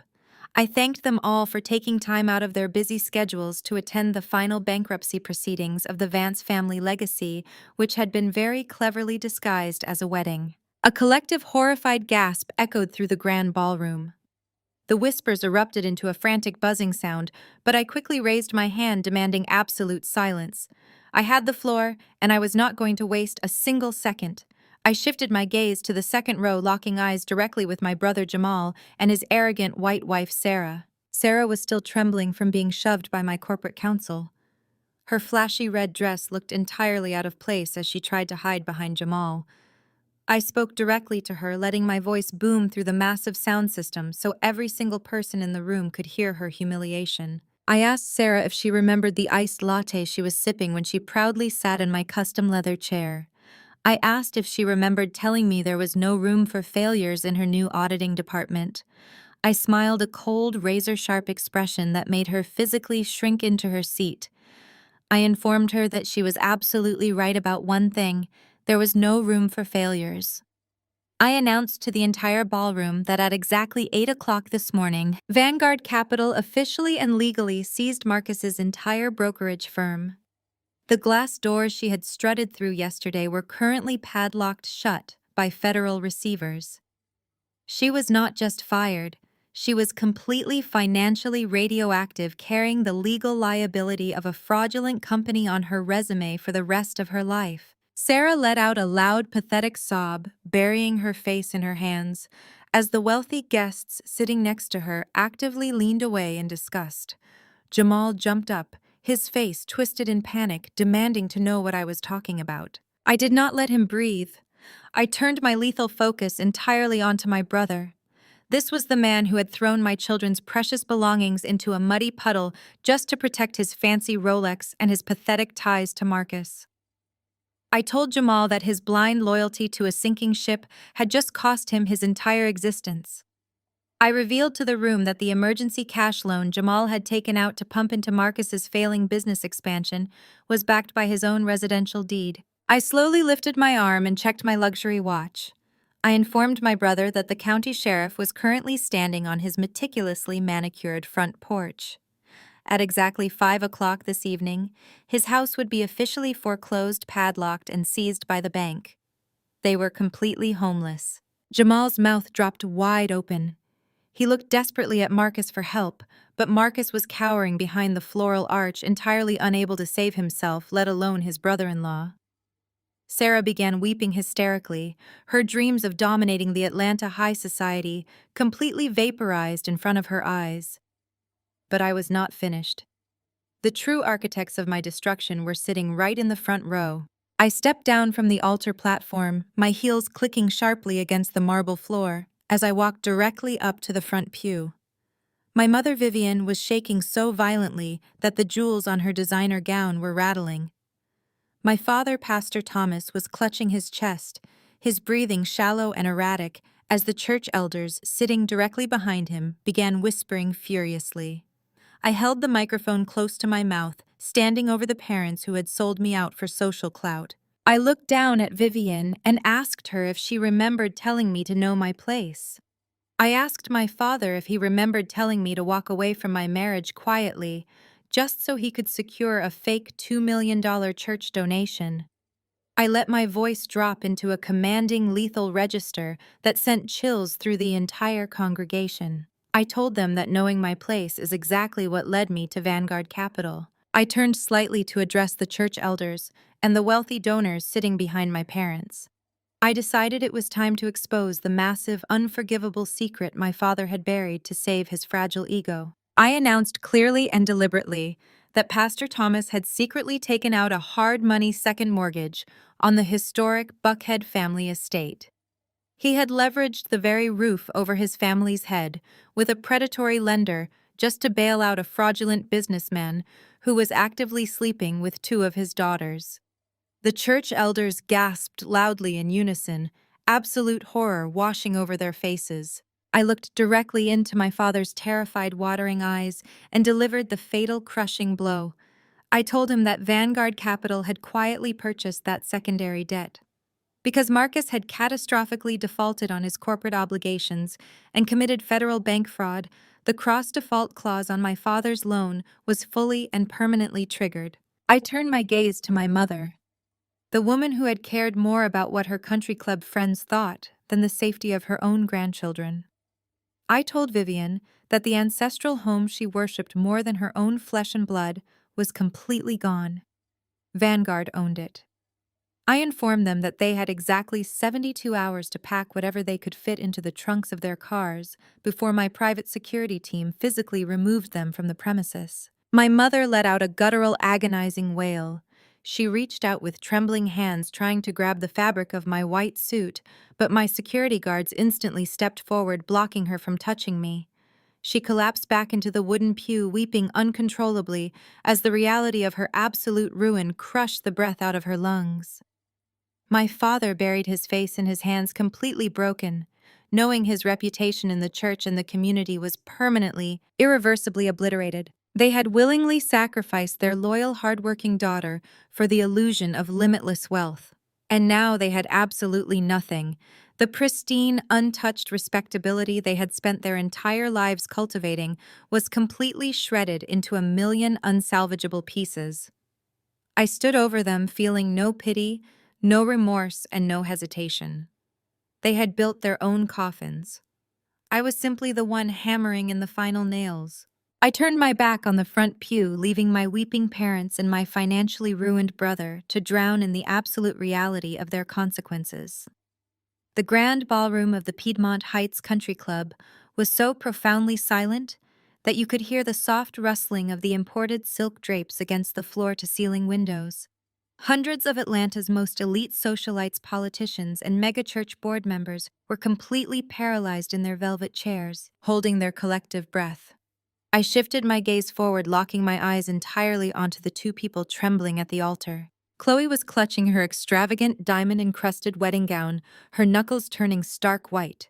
She instinctively wrapped her arms around her pregnant belly, attempting to use her unborn child as a physical shield against the absolute destruction she knew was coming. Beside her, Marcus was hyperventilating. His custom-tailored tuxedo was drenched in cold sweat, his chest heaving as he desperately tried to process the fact that the billionaire chairman he had begged for a lifeline was the exact woman he had thrown into the freezing rain just weeks ago. I walked up the short flight of marble stairs, ascending the altar platform with the slow, measured grace of an executioner. My private security detail fanned out at the base of the steps, forming an impenetrable human wall between me and the horrified wedding guests. I stopped directly in front of the bride and groom. Chloe's lower lip was quivering violently. She tried to step backward, but her heavy train caught on the scattered white orchids, nearly causing her to lose her balance. "Naomi, please," Chloe whispered, her voice cracking as genuine, unadulterated terror leaked from her throat. "We are blood. I am your sister. I am carrying Marcus's heir. You cannot do this to us on our wedding day." I smiled, tilting my head slightly as I looked at the woman who had happily slept with my husband in my own bed. "You sent me a beautiful handwritten note this morning, Chloe," I said, raising the microphone so my voice boomed effortlessly across the cavernous ballroom. "You invited me here to see what true happiness and real wealth looks like. You told me to enjoy my cheap motel while you secured your billionaire lifestyle. But the absolute height of your delusion is that you actually believe the child you are carrying is your golden ticket to that wealth." I reached into the inner pocket of my tailored white blazer. I pulled out a crisp, sealed medical envelope bearing the logo of one of the most exclusive prenatal genetic testing facilities in the state of Georgia. Marcus frowned, his bloodshot eyes darting from my face to the envelope. I looked directly at Marcus, my voice dropping into a lethal, venomous register. "You threw away an 8-year marriage to a woman who built your entire corporate empire from the ground up," I stated coldly. "You threw me into the street because you wanted an heir. You wanted a real woman who could give you the legacy I supposedly could not provide." I turned my piercing gaze back to Chloe. She was shaking so uncontrollably that her diamond tiara was slipping from her perfectly styled hair. "But my private investigator is exceptionally thorough." I continued pacing slowly across the altar. "He did not just audit your financial accounts, Marcus. He audited your bride's afternoon schedule. He tracked her vehicle every single Tuesday and Thursday afternoon to a very cheap, very discreet roadside motel on the south side of Atlanta." Chloe let out a sharp, breathless gasp. She covered her mouth with her trembling hands, her eyes bulging in pure horror, as she realized her deepest, most guarded secret was about to be broadcast to the entire high society of the city. I raised the medical envelope high in the air for the entire ballroom to see. "I had my legal team subpoena the non-invasive prenatal paternity test Chloe secretly ordered last month," I announced loudly. I flicked my wrist and threw the envelope directly at Chloe's chest. It hit her expensive silk bodice and fell to the marble floor, the official lab results spilling out over her designer shoes. "The baby in your belly is not Marcus's," I declared, my voice ringing with absolute merciless finality. "Congratulations, Marcus. You completely bankrupted yourself, destroyed your reputation, and committed federal crimes just to leave me and raise a personal trainer's child. The father is a 24-year-old gym instructor named Deshawn." The silence in the grand ballroom violently shattered. The wealthy guests gasped and shrieked in unison, the scandal instantly rippling through the crowd like a shockwave. Marcus stood entirely frozen, staring down at the medical documents resting on the marble floor.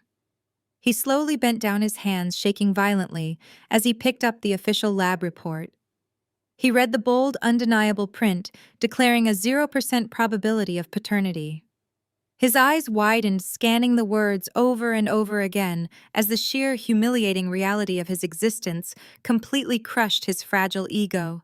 He had lost his company, he had lost his legitimate children, and now he realized the woman he blew up his entire life for had been playing him for an absolute fool. The shock on Marcus's face instantly morphed into blind animalistic rage, a primal guttural roar ripped from his throat. He dropped the paperwork and lunged directly at Chloe. He moved with such violent speed that she did not even have time to scream. Marcus grabbed Chloe by the throat, his fingers digging fiercely into her neck as he slammed her backward against the massive floral arch.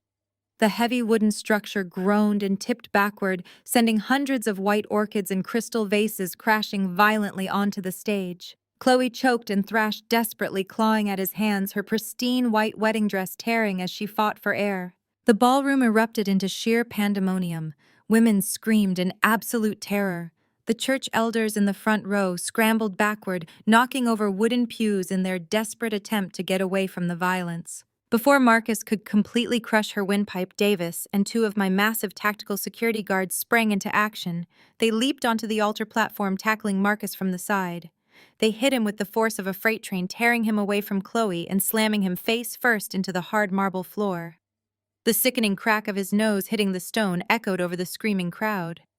The guards effortlessly pinned his arms behind his back, pressing their heavy boots into his spine to keep him entirely immobilized. Chloe collapsed onto the ruined flowers, coughing and hyperventilating, clutching her throat as black mascara streamed down her face in ugly, pathetic streaks. I did not flinch. I did not step back. I calmly walked over to where Marcus was pinned against the marble floor, a pool of blood slowly forming under his broken nose. I looked down at the man who had confidently texted me that I would die alone. I snapped my fingers. The sharp, crisp sound cut through the screaming. Right on cue, the piercing, unmistakable wail of heavy police sirens erupted from outside the country club. The red and blue emergency lights began flashing wildly through the floor-to-ceiling windows, painting the panicked faces of the elite guests in harsh alternating colors. The sounds of heavy armored vehicles screeching to a halt in the circular driveway signaled that the ultimate execution had arrived. I leaned down slightly, making sure Marcus could hear every single syllable over the chaotic noise of the sirens. "You thought you were an untouchable titan of Atlanta," I whispered, my voice dripping with absolute freezing contempt. "But you are just a common, desperate thief. You forged my digital signature on a corporate pledge agreement to steal your own children's trust funds. You transmitted those fraudulent documents across state lines to Vanguard Capital to secure a loan that never existed." Marcus squeezed his eyes shut, groaning in physical pain and profound, inescapable terror. "That is not just a mistake, Marcus," I continued smoothly, standing back up to my full height. "That is aggravated identity theft and federal wire fraud. Your ultimate wedding gift is a mandatory minimum of 15 years in a federal penitentiary." The heavy mahogany doors at the back of the ballroom violently swung open once again. A team of federal agents wearing tactical FBI jackets and local police officers swarmed into the venue. They marched straight down the center aisle, pushing past the terrified, fleeing guests. They did not come for the cake. They did not come for the champagne. They came to collect the trash. I looked down at Marcus one final time as the federal agents approached the altar with heavy steel handcuffs. "The FBI is waiting for you, Marcus," I said, adjusting the lapels of my crisp white blazer. "Enjoy your new life." The heavy steel handcuffs clicked shut around Marcus's wrists with a sharp metallic snap that echoed through the ruined ballroom. Two federal agents hauled him up from the marble floor. Blood dripped from his broken nose, soaking into the crisp white collar of his ruined custom tuxedo. He did not fight anymore. The sheer, crushing weight of his federal wire fraud charges had completely paralyzed his body and his mind. As the agents dragged him down the center aisle, pushing past the horrified, fleeing members of Atlanta's high society, Marcus looked back at me one last time. There was no corporate arrogance left in his eyes. There was no smug superiority.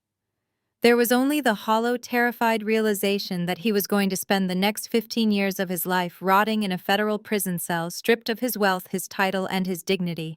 At the front of the room, my brother Jamal pulled his vibrating phone from his pocket. I watched his face turn a sickly ashen gray as he read the automated notification from his bank. The county sheriff had officially padlocked his home. His wife, Sarah, still wearing that ridiculous flashy red dress, grabbed his arm and began shrieking at him, demanding to know where they were going to sleep tonight. Jamal just stood there completely catatonic, realizing his blind loyalty to Marcus had just rendered him entirely homeless and destitute. Chloe was left kneeling on the altar platform amid the crushed white orchids and shattered crystal vases. Her extravagant designer wedding gown was torn, stained with dirt, and the blood from Marcus's nose. She wrapped her arms around her pregnant belly, sobbing hysterically, begging for someone, anyone to help her. She called out for Marcus, but he was already gone. She called out to the wealthy friends she had bragged to all week, but they were rushing for the exit, thoroughly disgusted by the massive scandal and desperate to distance themselves from the criminal fallout. Chloe finally realized the horrifying truth. She was not a billionaire's wife. She was a broke, unemployed woman who had destroyed her sister's marriage only to end up raising a gym instructor's child in absolute poverty. My father, Pastor Thomas, was slumped against the front pew, clutching his chest. The church elders, the men he had spent decades trying to impress, were actively turning their backs on him. They whispered furiously among themselves, clearly planning the emergency board meeting where they would officially strip him of his pastoral title and remove him from the church he had sacrificed his own daughter to fund. He had gambled his entire spiritual and financial legacy on a fraudulent son-in-law, and now he was facing public excommunication. My mother, Vivian, pushed her way through the chaotic, crumbling remnants of her social empire. Her heavily beaded gown rustled loudly as she stumbled toward me. The pristine, untouchable respectability she had worshipped her entire life was completely and permanently annihilated. She was trembling violently, her eyes wide with absolute primal panic. She knew the Vanguard Capital Asset Recovery Team was coming to seize her ancestral estate. She knew she had lost everything. She reached out with shaking hands and desperately tried to grab my arm. "Naomi?" she cried, her voice cracking with pathetic manufactured grief. "Naomi, my daughter, please. I am so sorry. We are family. We can fix this. Please do not do this to us." I did not flinch. I looked down at the woman who had sold me out for a fake church donation and a country club membership. I yanked my arm back with such forceful disgust that she physically stumbled backward, nearly tripping over her expensive heels. "You told me I would die poor and alone," I said, my voice dropping to a freezing, merciless whisper that cut cleanly through her hysterical sobbing. "You threw me into the freezing rain and told me to know my place. Take a very good look around you, Vivian. Today your family are the ones who have absolutely nothing." I turned my back on her weeping figure. I did not stay to watch the police finish clearing the venue. I did not stay to watch the catering staff dismantle the 10-tier cake. I simply buttoned my crisp white blazer, signaled my private security detail, and walked out the front doors of the country club. The cool evening air hit my face, and for the first time in my entire life, I took a breath that belonged entirely to me. Now sitting here in the living room of my luxury penthouse, the world looks incredibly different. I look out over the glittering Atlanta skyline, the city lights reflecting brilliantly off the floor-to-ceiling glass windows. Out on the expansive wrap-around balcony, my two beautiful children, Malik and Zuri, are laughing and chasing each other in the warm night air. They are safe, they are secure, and they will never know the toxic conditional love that I was forced to endure. I lean back into the soft imported leather of my sofa, swirling a glass of expensive dark red wine. The quiet hum of the city below feels like a symphony of pure, unadulterated victory. I take a slow, satisfying sip, feeling the absolute weight of my $100 million empire, securing my future and shielding my children from ever being used as pawns again. People always say that the best revenge is living well. I look directly forward, allowing a slow, victorious smile to settle on my face as the shadows of the evening stretch across the room. But I realize that is just a comforting lie told to keep powerful women quiet. The best revenge is taking their crown, smashing it to pieces, and putting it on your own head.